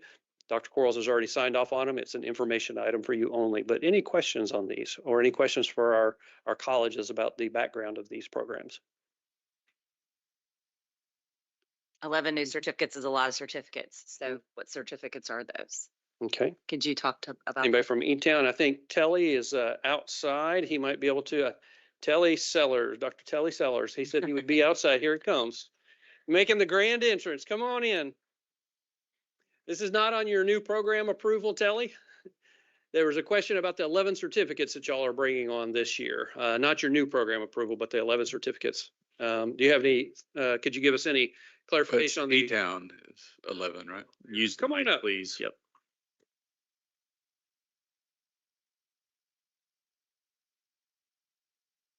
Good morning, everyone. So I've been at E-Town now in the provost or chief academic officer position for about 2 years, and we are doing an extensive audit of all of our certificates and academic inventory. And what we've discovered is that we have existing certificates that are in the inventory of KCTCS that need to be added based on employer needs and needs of our program. So this is something we're doing now, and we're still not done yet. These are just the 11 that we've offered at this time. I'll take any questions if anybody has any. And I was just curious if it was a direct response to workforce. That, I mean, that's what I 100%. assumed. Okay. Thanks. Yeah, and I know we're doing this now with Dr. Frick and some of those looking at pathway alignment. We're just taking the next step forward and making sure we're offering every credential that aligns with our students, taking it to our program coordinators and advisory boards, validating, and then requesting. And if Sydney, I don't think Sydney's here, she'll probably get some more. Okay.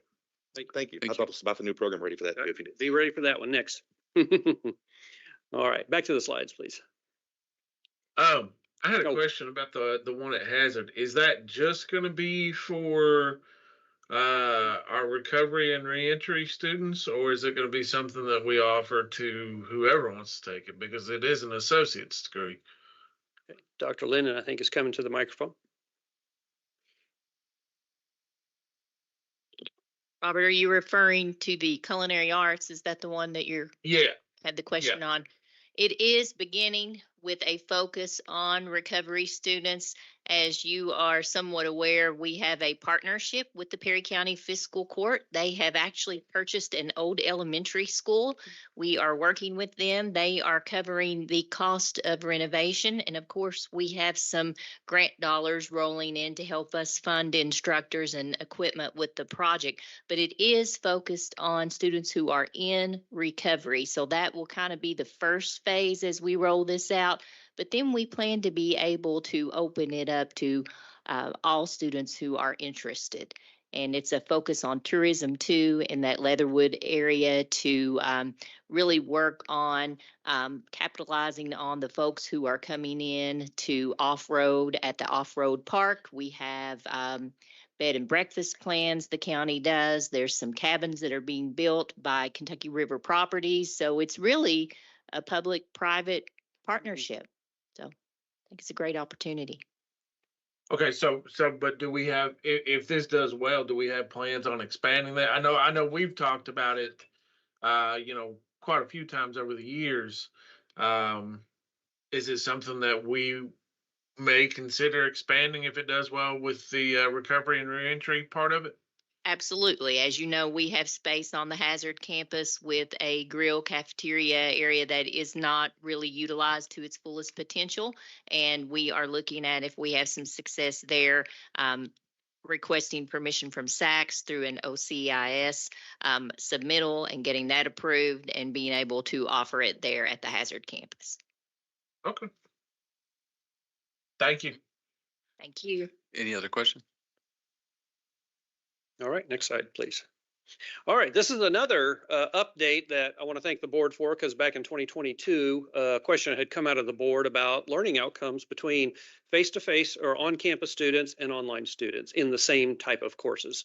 And so Alicia Crouch, back here in the audience, who heads up our Office of Research and Policy Analysis, brought forward research of the very highly enrolled courses that are offered both in online and on campus courses. And we looked at 6 main courses that some in the technical arena, some in the general education arena, and looked at the performance gaps, pass rates between online and face-to-face. And we did see some gaps, some larger than others.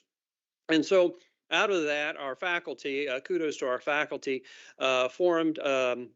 created a program that the board supported that had 3 tiers to it. And so over the last few years, we've been working on putting all of our full-time faculty and adjunct faculty through the 3-tier levels of training and analysis to see if it was going to have an impact. And we've got some very positive news to report at the preliminary outcomes level. But let me talk to you about the 3 tiers quickly, and our faculty representatives on the board may want to chime in here. But the first one, go back, please. The first tier is the development of high impact best practices in online instruction that we call the KEYS, the KCTCS Essential Standards.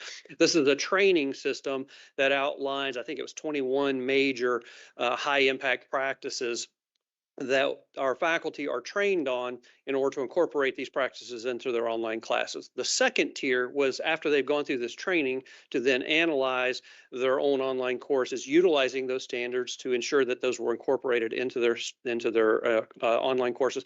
The third is to have a team of peer faculty who are seasoned, who are highly effective online instructors, as a team go through and review these online courses of other faculty, again, ensuring that the 21 high impact practice or some of the 21 high impact practices are put in there. So last year, our focus was on getting 100% of our full-time faculty through tier 1 and tier 2, the training and the self-implementation. And then we started moving in last year to the validation through the peer review process. Happy to say 100% of our full-time faculty made it through last year. This year, we were focused on adjuncts. And if you will, the next slide, excited to say that as of when we put this presentation together a few weeks ago, 95% of our adjuncts had completed the first phase, which is the training. It is not 100%, but I will tell you, working with adjuncts who have lives and careers outside of KCTCS who are not paid to go through all of this training, 95% is a big win. That's a home run, in my opinion. We're going to keep working with the other 5% to make sure that we can get them through the training so that they can continue to offer online courses. But this is a big kudos to our faculty, our academic leadership, and certainly our adjuncts for reaching this level. So going on to phase 2, 83% of the adjuncts have gone through and done the analysis of their own online courses. Another big home run there. Again, we're going to try to work with the other 17%.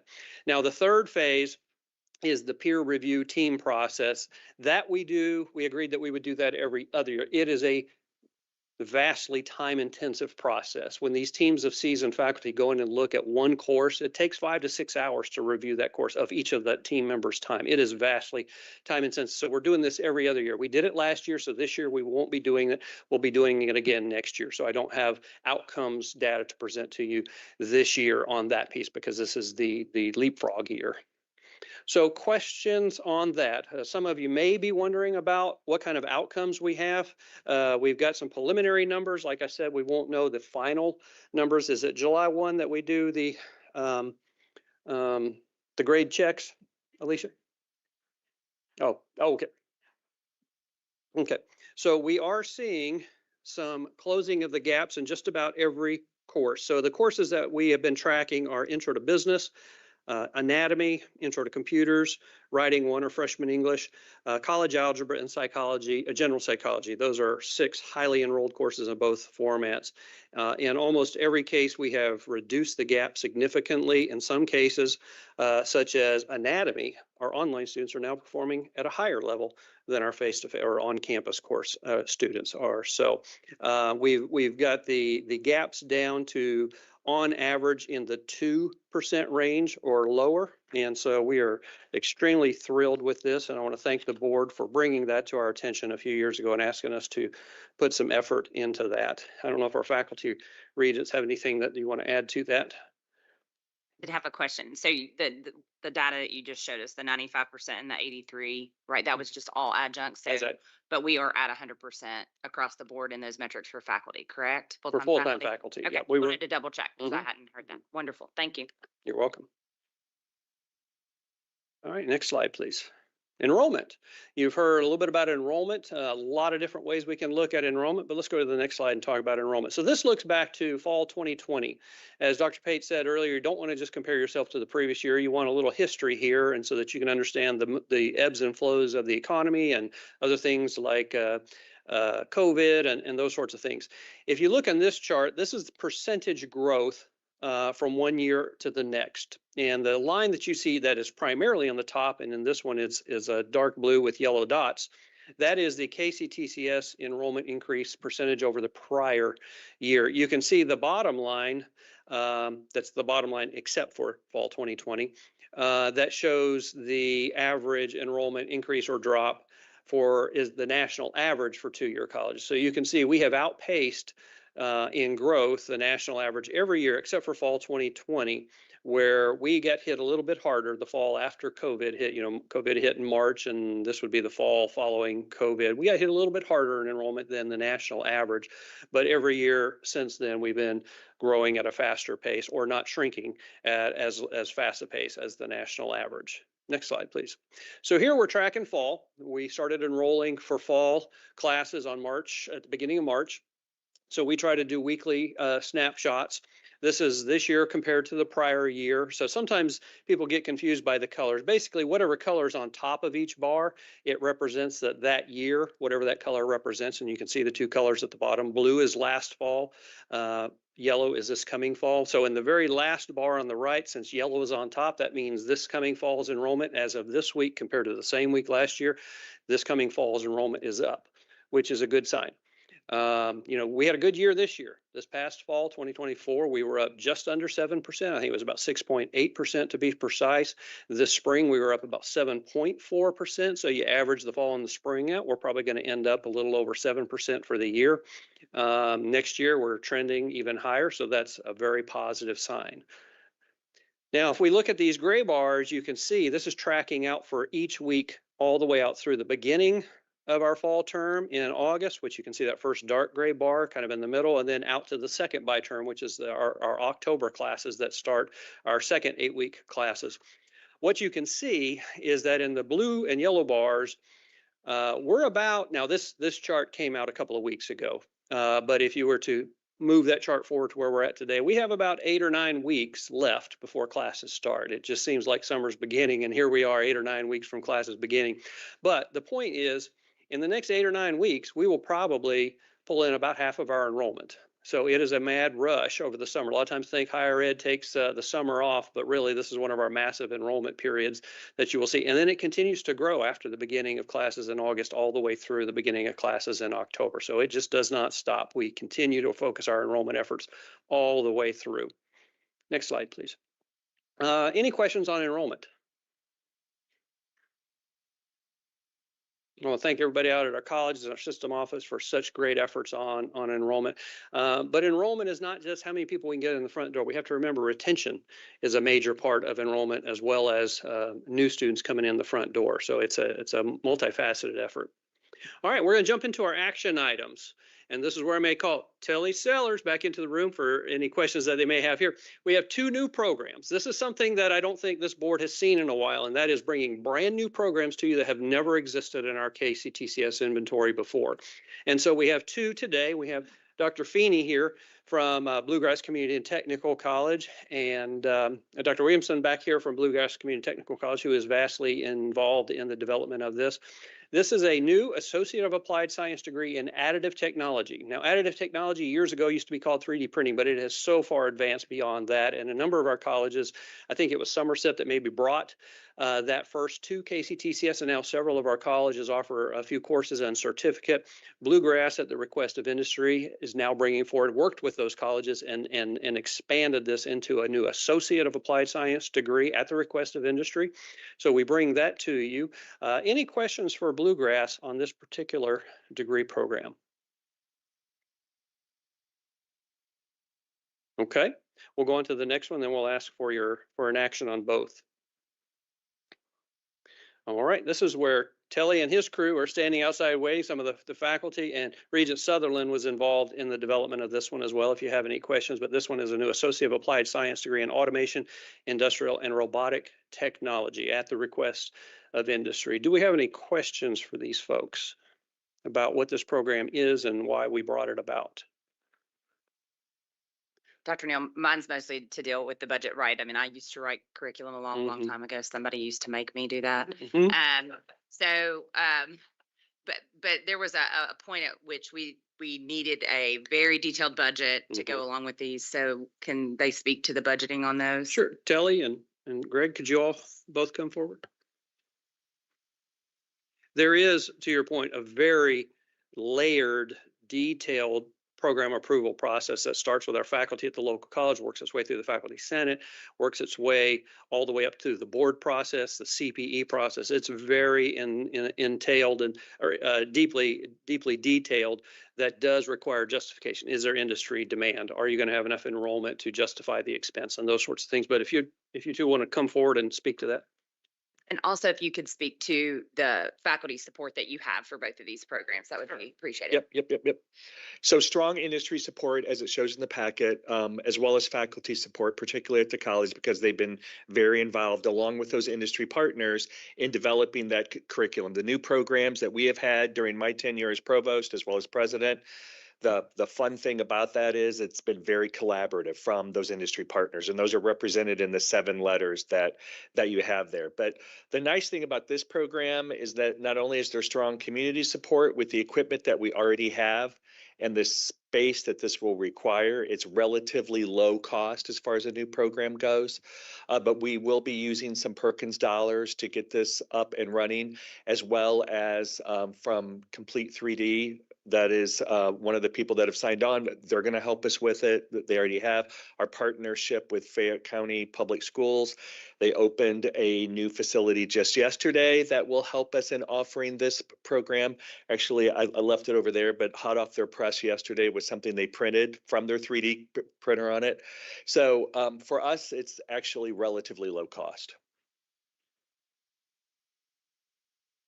Good morning again. I have Dean Tim Cordova and Program Coordinator David Late to answer any questions about the program. They're the ones who are developing this, boots on the ground, probably the best people to answer any specific questions about that right now. All right, Timothy Cordova, I'm the Dean of Technical Programs. Was the first question about the budget? So the budget, what we're doing, we've already have a budget established for basically the 3 programs that are sort of merging together. So we're going to utilize those funds and just combine them. So there's no real budget increase there. And what was the second question? Okay, so really the support came from our advisory board. We have a pretty robust advisory board in the local area. Probably started 5 or 6 years ago, Marty, the talks.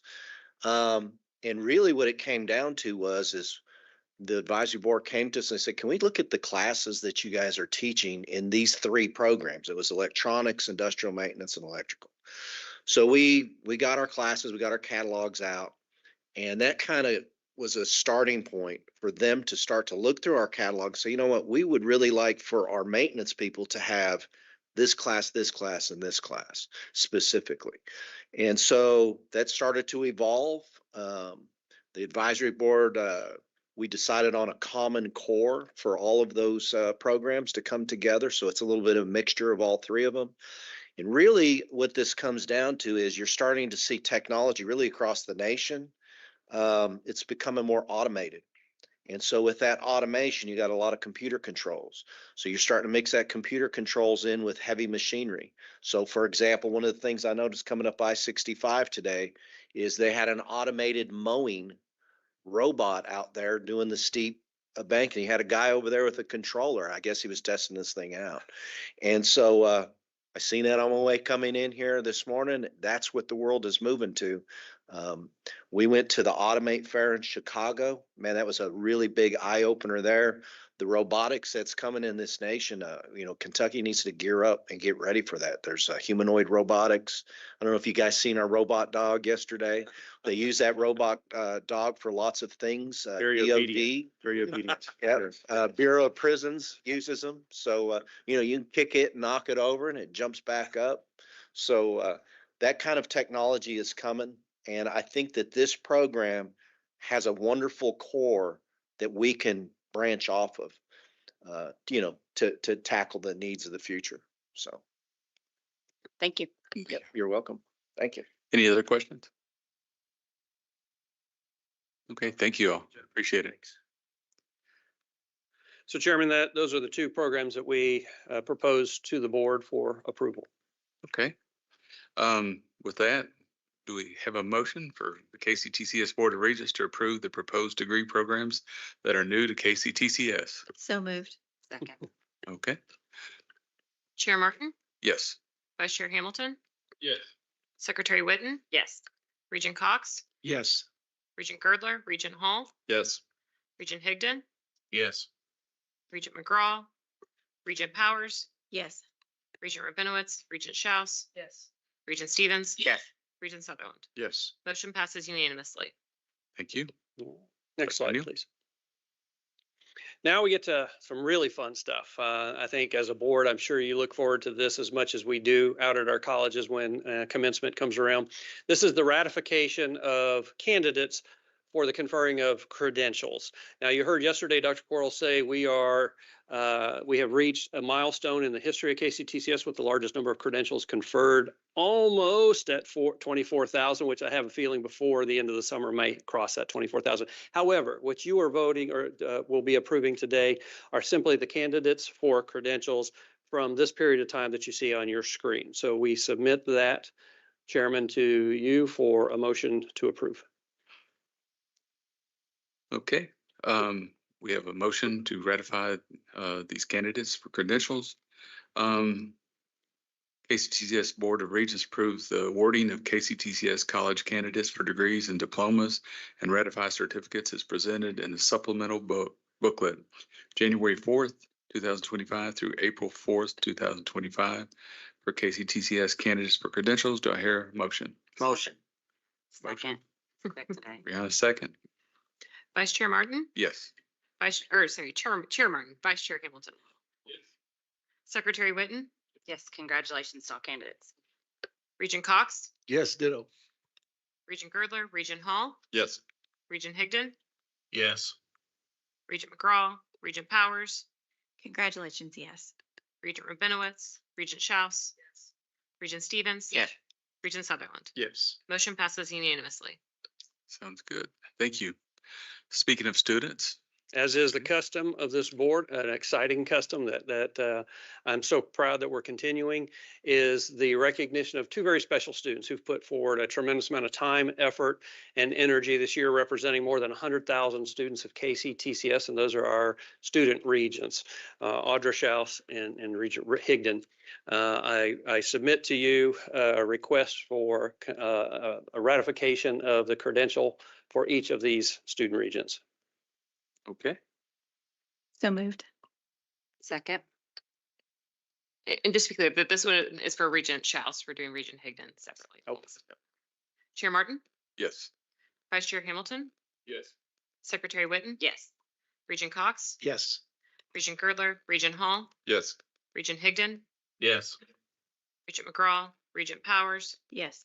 Regent Rabinowitz, Regent Schaus, Yes. Regent Stevens, Yes, ma'am. Regent Sutherland. Yes. Motion passes unanimously. Thank you.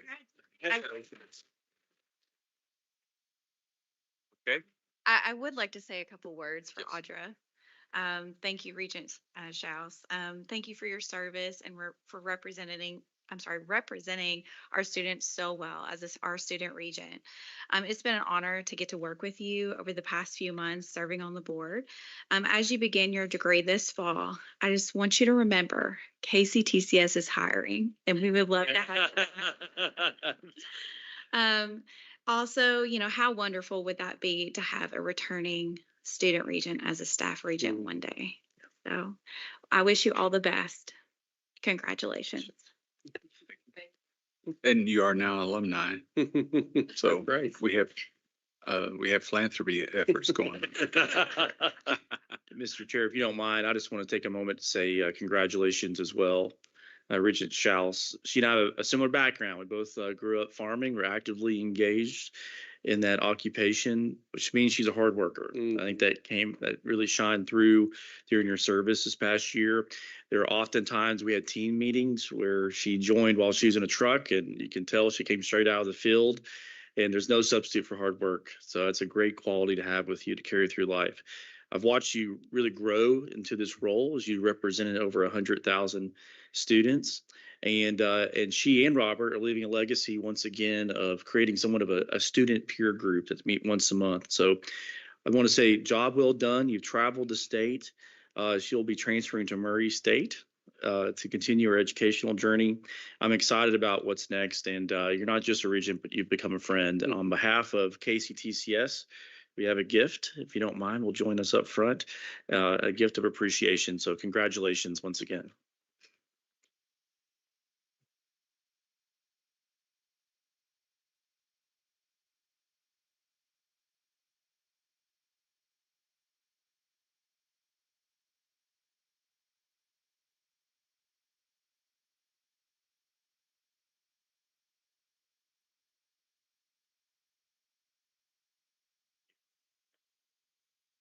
Open it now if you want. Yes. Congratulations. And now it's my honor to make the same recommendation to you, Chairman, for the conferring of credential for Regent Robert Higdon. So moved. So moved. Second. Second. Second. Chair Martin, Yes. Vice Chair Hamilton, Yes.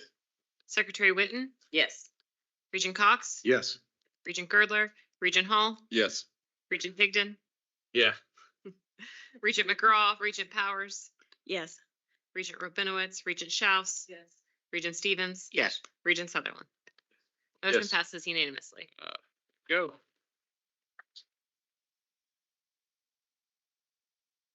Now, Robert, you get a virtual gift since you're online. Well, let me get my 45-minute speech prepared here. Okay. Chair Martin says I can't do it 45 minutes. So let's just scroll straight to the bottom and just say thank you for all the hard work. You two have been very dedicated.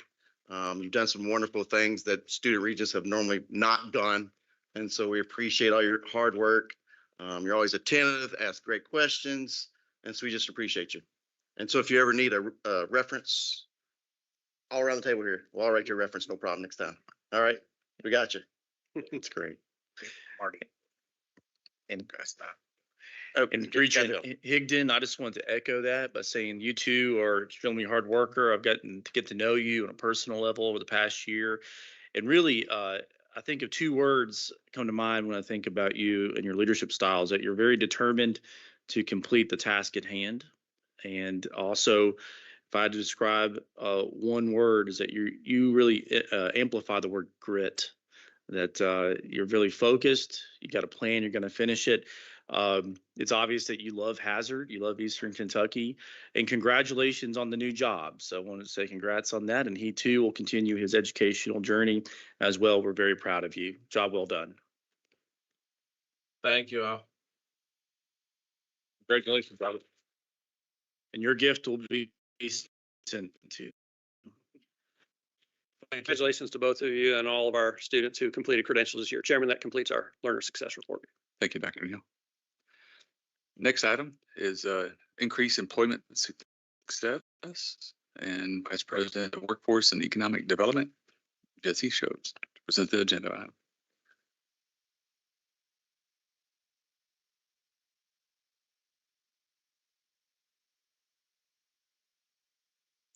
Thank you, Chair Martin. I have the honor of, I think, being the last item between you all and the road outside of executive session. So I will try to move quickly through this presentation, have some really amazing highlights to share with you all over the last quarter. Keith, would you mind to move to the next slide? So I want to start by highlighting some of our partnerships in the workforce development space. You all have heard me talk to you about the SWAT initiative several times. This is the statewide workforce and talent team, and KCTCS is one of the core founding partners of this initiative. Also engaged are the Kentucky Chamber of Commerce, the Education and Labor Cabinet, the Cabinet for Economic Development, and several others, including KDE, several industry associations. And what we're trying to do is build a unified approach to serving businesses. Of the 200,000 businesses in Kentucky, only about 15% of them are engaged with the workforce development ecosystem. Of those 15%, we really don't have a strong awareness as to whether or not the partnerships that they are engaged in are actually providing return on investment. So, what we're attempting to do here is ensure that no matter who a company begins conversation with about their talent and workforce development needs, we're going to connect them to the wide range of resources at the state, local, and regional levels to ensure a holistic and comprehensive approach to meeting that scope of needs.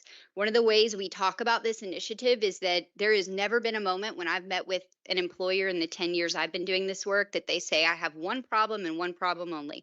Regent Cox, I'm looking at you, so I'm going to give a healthcare example.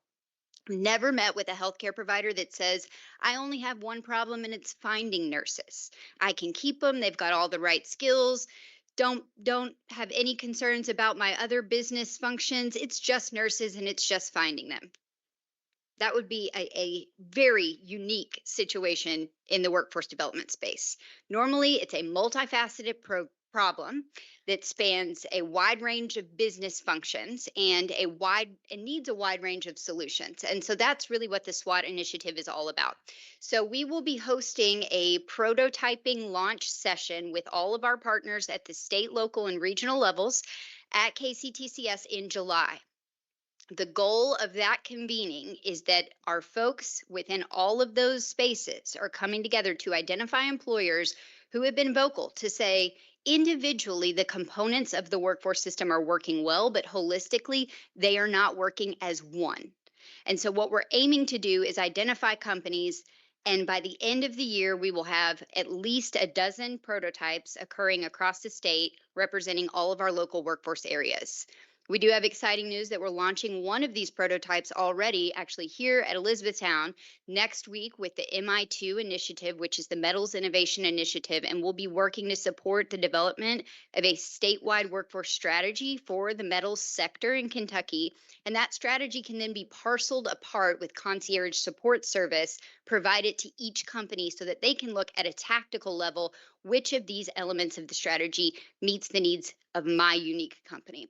So very exciting news. By December, I'm hoping to share with you the progress that we're making in these prototypes. But one key, I truly believe this is one of the most important things we're doing right now from a leadership standpoint at KCTCS.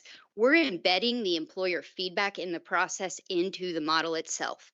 We have already learned that it is not sufficient to simply talk with our HR managers at these companies. We need subject matter experts engaged.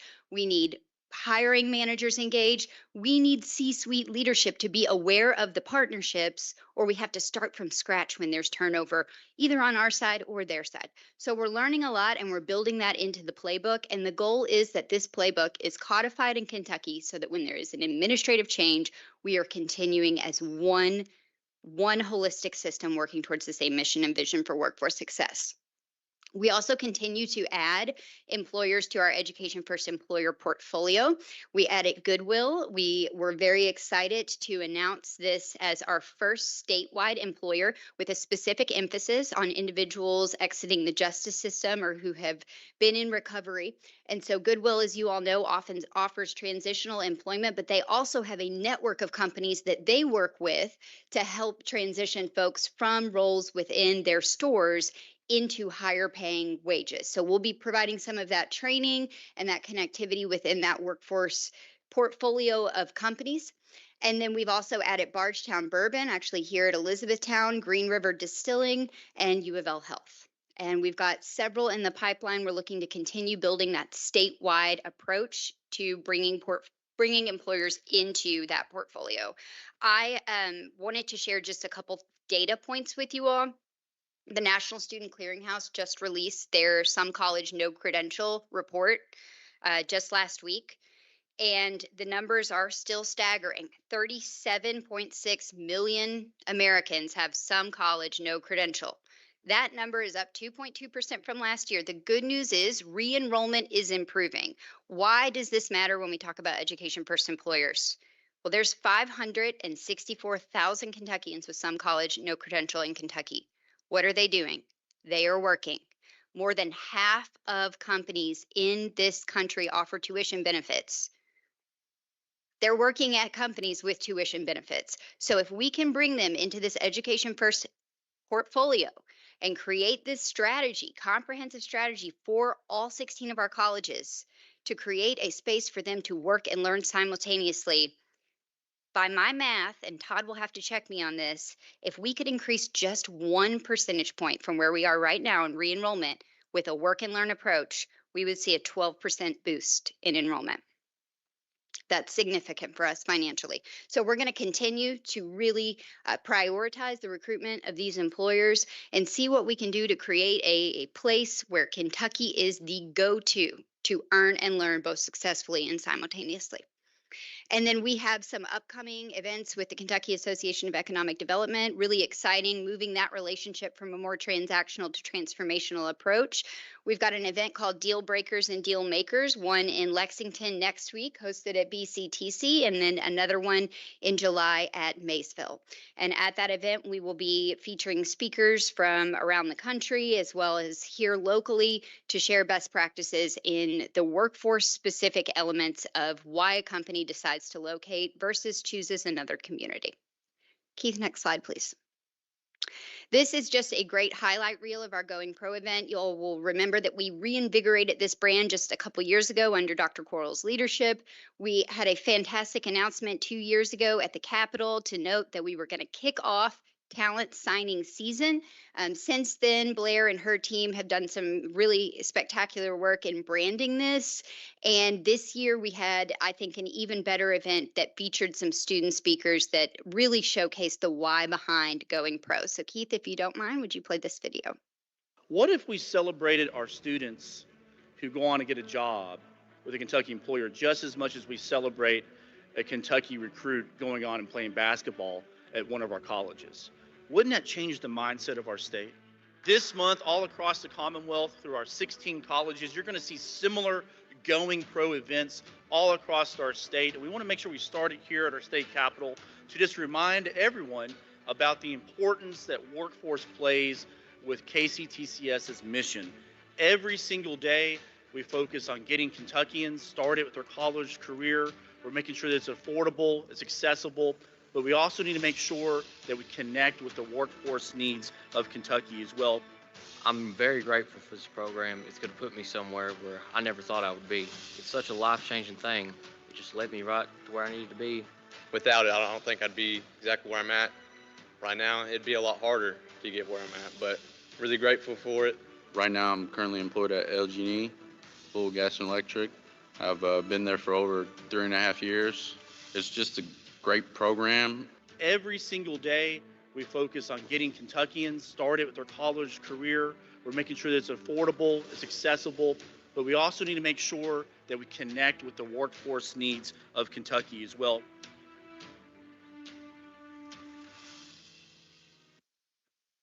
So you're going to see us continue to pour into this brand and support events across the state, really showcasing, as Dr. Quarles noted in those comments, the importance of signing at amazing Kentucky employers who are providing great family supporting wages. We have been working on our asset mapping process for the last 3 to 4 years. This has really been quite a lift. We did not have a true view of the way in which we were working with employers across different divisions. We knew what we were doing in workforce. Our academic programs had their own data. Foundation Advancement, they knew who they were working with in terms of corporate donors, but we did not have an aggregation of this data set. I'm really proud to say that I've been doing a lot of research in this space. I think we may be the only system in the country that has figured out how to integrate this data. One of the things I shared with you all at the last update was even if our numbers dip, which they dipped from 3,000 to like 200 or 2,800 some odd. Okay, so it may look at first glance that we lost a few partnerships. While that may be the case that we've lost partnership touch points, we are maintaining consistent data. It is very difficult and requires cultural change to prioritize the maintenance of these partnership data records. And what we're doing is quarter over quarter, we're looking at where have we added touch points with companies and where have elements of the partnership maybe closed out or ended. So we're doing something really interesting right now. I don't have an update on those new touch points or outdated touch points, and I will at the next meeting in September. But what we have done is launched an employer satisfaction survey. To my knowledge and to the Employment Success Action Team's knowledge, this is the first time that as a system we have surveyed our employers to ask how are we doing, again, in that holistic partnership approach. Not just how are we doing on trains, not just how are we doing in our advisory committees, as a whole, how do you feel about working with KCTCS? What we're seeing right now, this is based on a national survey. Nationally, and this went out from Harvard and the American Association of Community Colleges to thousands of businesses in this country. Nationally, it's about 28% of companies say they're very satisfied with their local community college. Right now, based on the data that we have from this survey, we're sitting at 50%. So we are significantly above national average in how companies feel about our efforts to work with them to build versatile, durable, reliable, maintainable, and sustainable talent pipelines. So we'll have more on this survey and the outcomes at the end of June, and we'll be excited to look at potential trends in what specific activities lead to higher satisfaction. And now we will have a data-driven playbook from which to launch partnerships and build them from a place of satisfaction. Next slide, please, Keith. Again, year over year comparison of trains is something I like to provide you all with. We know quarter over quarter, for example, December is typically a tough month for trains. So we like to look at this year over year growth. You can see here that our projects from quarter one through quarter three as a whole, from fiscal year 24 to 25 are up 17%. We continue to see repeat company rates over year up 17%. I'm really proud though of the new company metric. The last time I shared that with you all, it was not positive. We are really focused on bringing new companies into the portfolio. And I think part of that is our leadership in the SWAT model and having that informal handoff between other agencies who are promoting trains when they're talking to employers. I also want to say I'm grateful for Dr. Coral's leadership in this space and recognizing that we have been staggered at around 4 million in our allocation for several years now. We could exhaust 10 million if we had it. He has allocated an additional 2 million to this fund the last several years, and we will continue that, hoping to advocate to build this over time as we know that this is a very useful resource for Kentucky companies. Next slide, please, Keith. And the last slide, actually, I'm not the last one standing between you and executive session. It's going to be Tanel. Tanel, as you all know, is stepping into our Chief External Affairs Officer role, but she originally joined KCTCS to support the career development scope of work and has just been a tremendous leader in this space. And so I'd like to invite her up to share the updates here.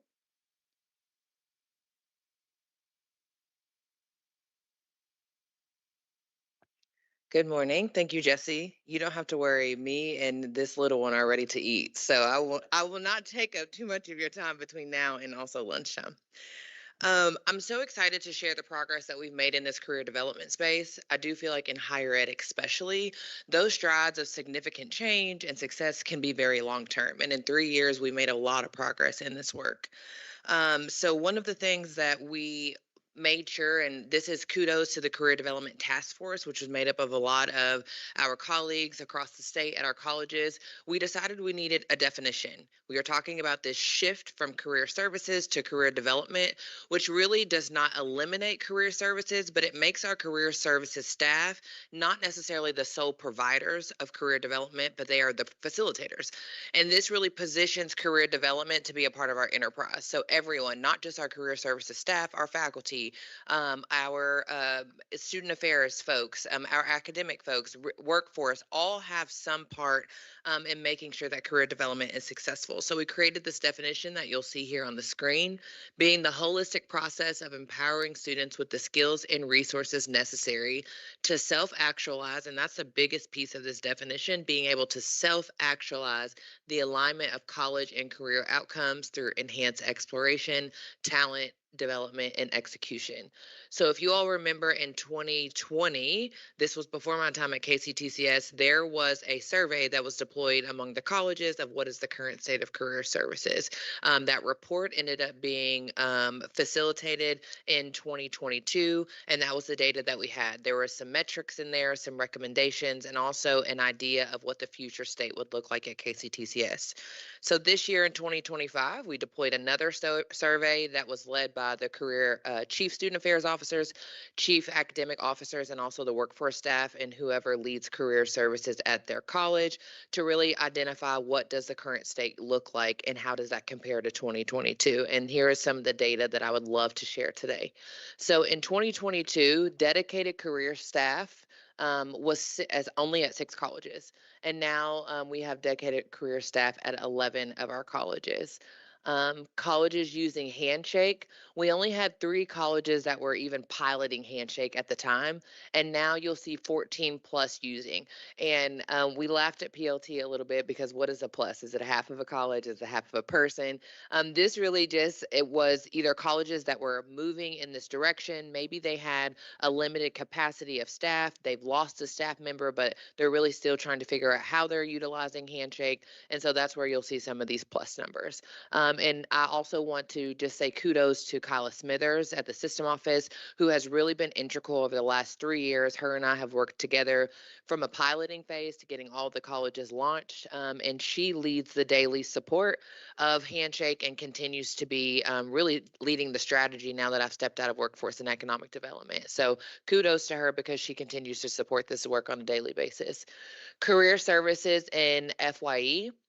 In 2022, only 7 colleges reported that they had either career services or a career development component, and now 13 colleges report that this is embedded into the FYE curriculum. Alumni tracking efforts, they were informal at 2 colleges and now are reported to be systematic at 7 plus colleges. So again, that plus is moving in that direction, not exactly solidified, but are making strides. And then also paid internship emphasis. They were very limited. So I looked at the data from the 2022 and 2020 information, and it really just showed that there was some work-based learning happening, but not a lot of paid experiences. And one of the biggest things that you'll see if you're interested in that report from 2020 is that our colleges said we need more opportunities for our students to get paid. And now you'll see that that is highlighted in 9 plus colleges. So again, this is really just a snapshot. This work is very robust. It is very deeply engaged and multifaceted, and I could talk about it all day. But I really wanted to give a snapshot into just some of the significant strides that we made in this space. And it wouldn't be possible without our presidents. I look to Dr. McCullough, who has been really key in thinking, waking up and thinking about career services for her college every day. She's created an outline, she sent it, asked, what do you think about this? Her team has continued to think about what does the future look like? What platforms can they be using? And that's just one example of just the president's support and really thinking about what does the future look like and helping our students to have more higher trajectories and increased outcomes when they graduate. Also, just a thank you to the career services staff who are leading this work every single day, thinking about innovative ways that they can be supporting students, along with Tri-Council leadership as well. So what we do know and what this data really showed is not only do we continue to position us as a premier provider of talent, but really deeply cultivating and developing the talent that we provide. And KCTCS is continuing to play a pivotal role in shaping the future workforce. So thank you for that. And if anyone has any questions, I'm happy to answer them. Any questions? Just have a comment.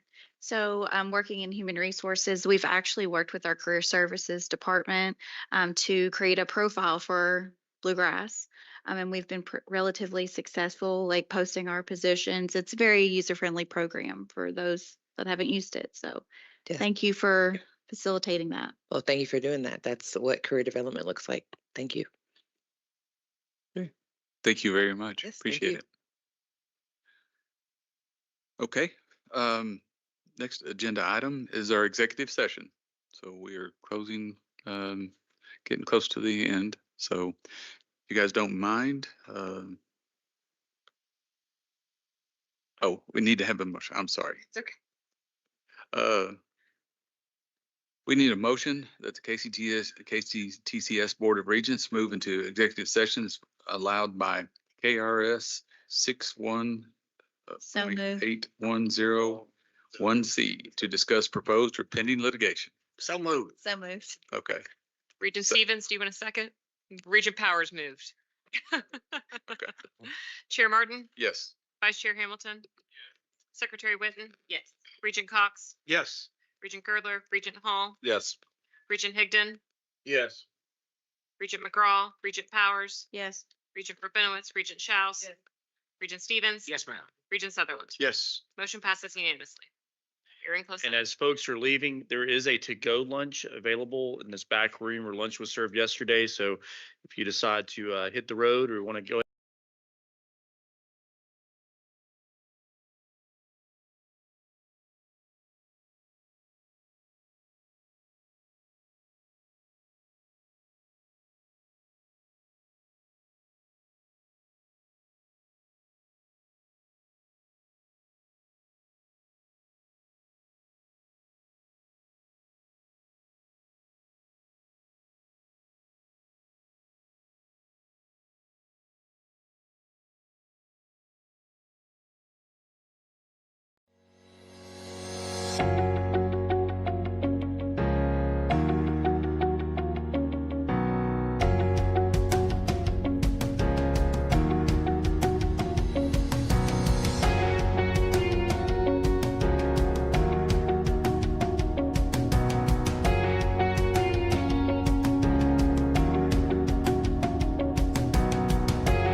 since there was no action during our executive session, I'd like to ask for a motion for us to get out of executive session and come back into open. Motion? Robert? Second? Second. I think he missed your cue, Audra. Yeah, Chair that's all right. Barton? Yes. Vice Chair Hamilton? Yeah. Secretary Witten? Yes. Regent Cox? Yes. Regent Girdler? Regent Hall? Yes. Regent Higdon? Yes. Regent McGraw? Regent Powers? Yes. Regent Rabinowitz? Regent Schaus? Regent Stevens? Regent Sutherland? Yes. Motion passes unanimously. Okay. Last agenda item is our next meeting. The next meeting of KCTCS Board of Regents will be on September 18th and 19th at Jefferson Community and Technical College in Louisville. So have safe travels, have a great summer, and thank you all for the opportunity and the honor to be your chair, and look forward for one more year working with you. So thank you all. Have a good. I need a motion to adjourn. Oh, I need a motion to adjourn. So moved. Yeah. Second. Okay. Audra. Okay. Robert. Second. Robert second. Any objections to the motion to adjourn? Thank you all. Motion passes by consensus. Thank you. Thank you all. Safe travel.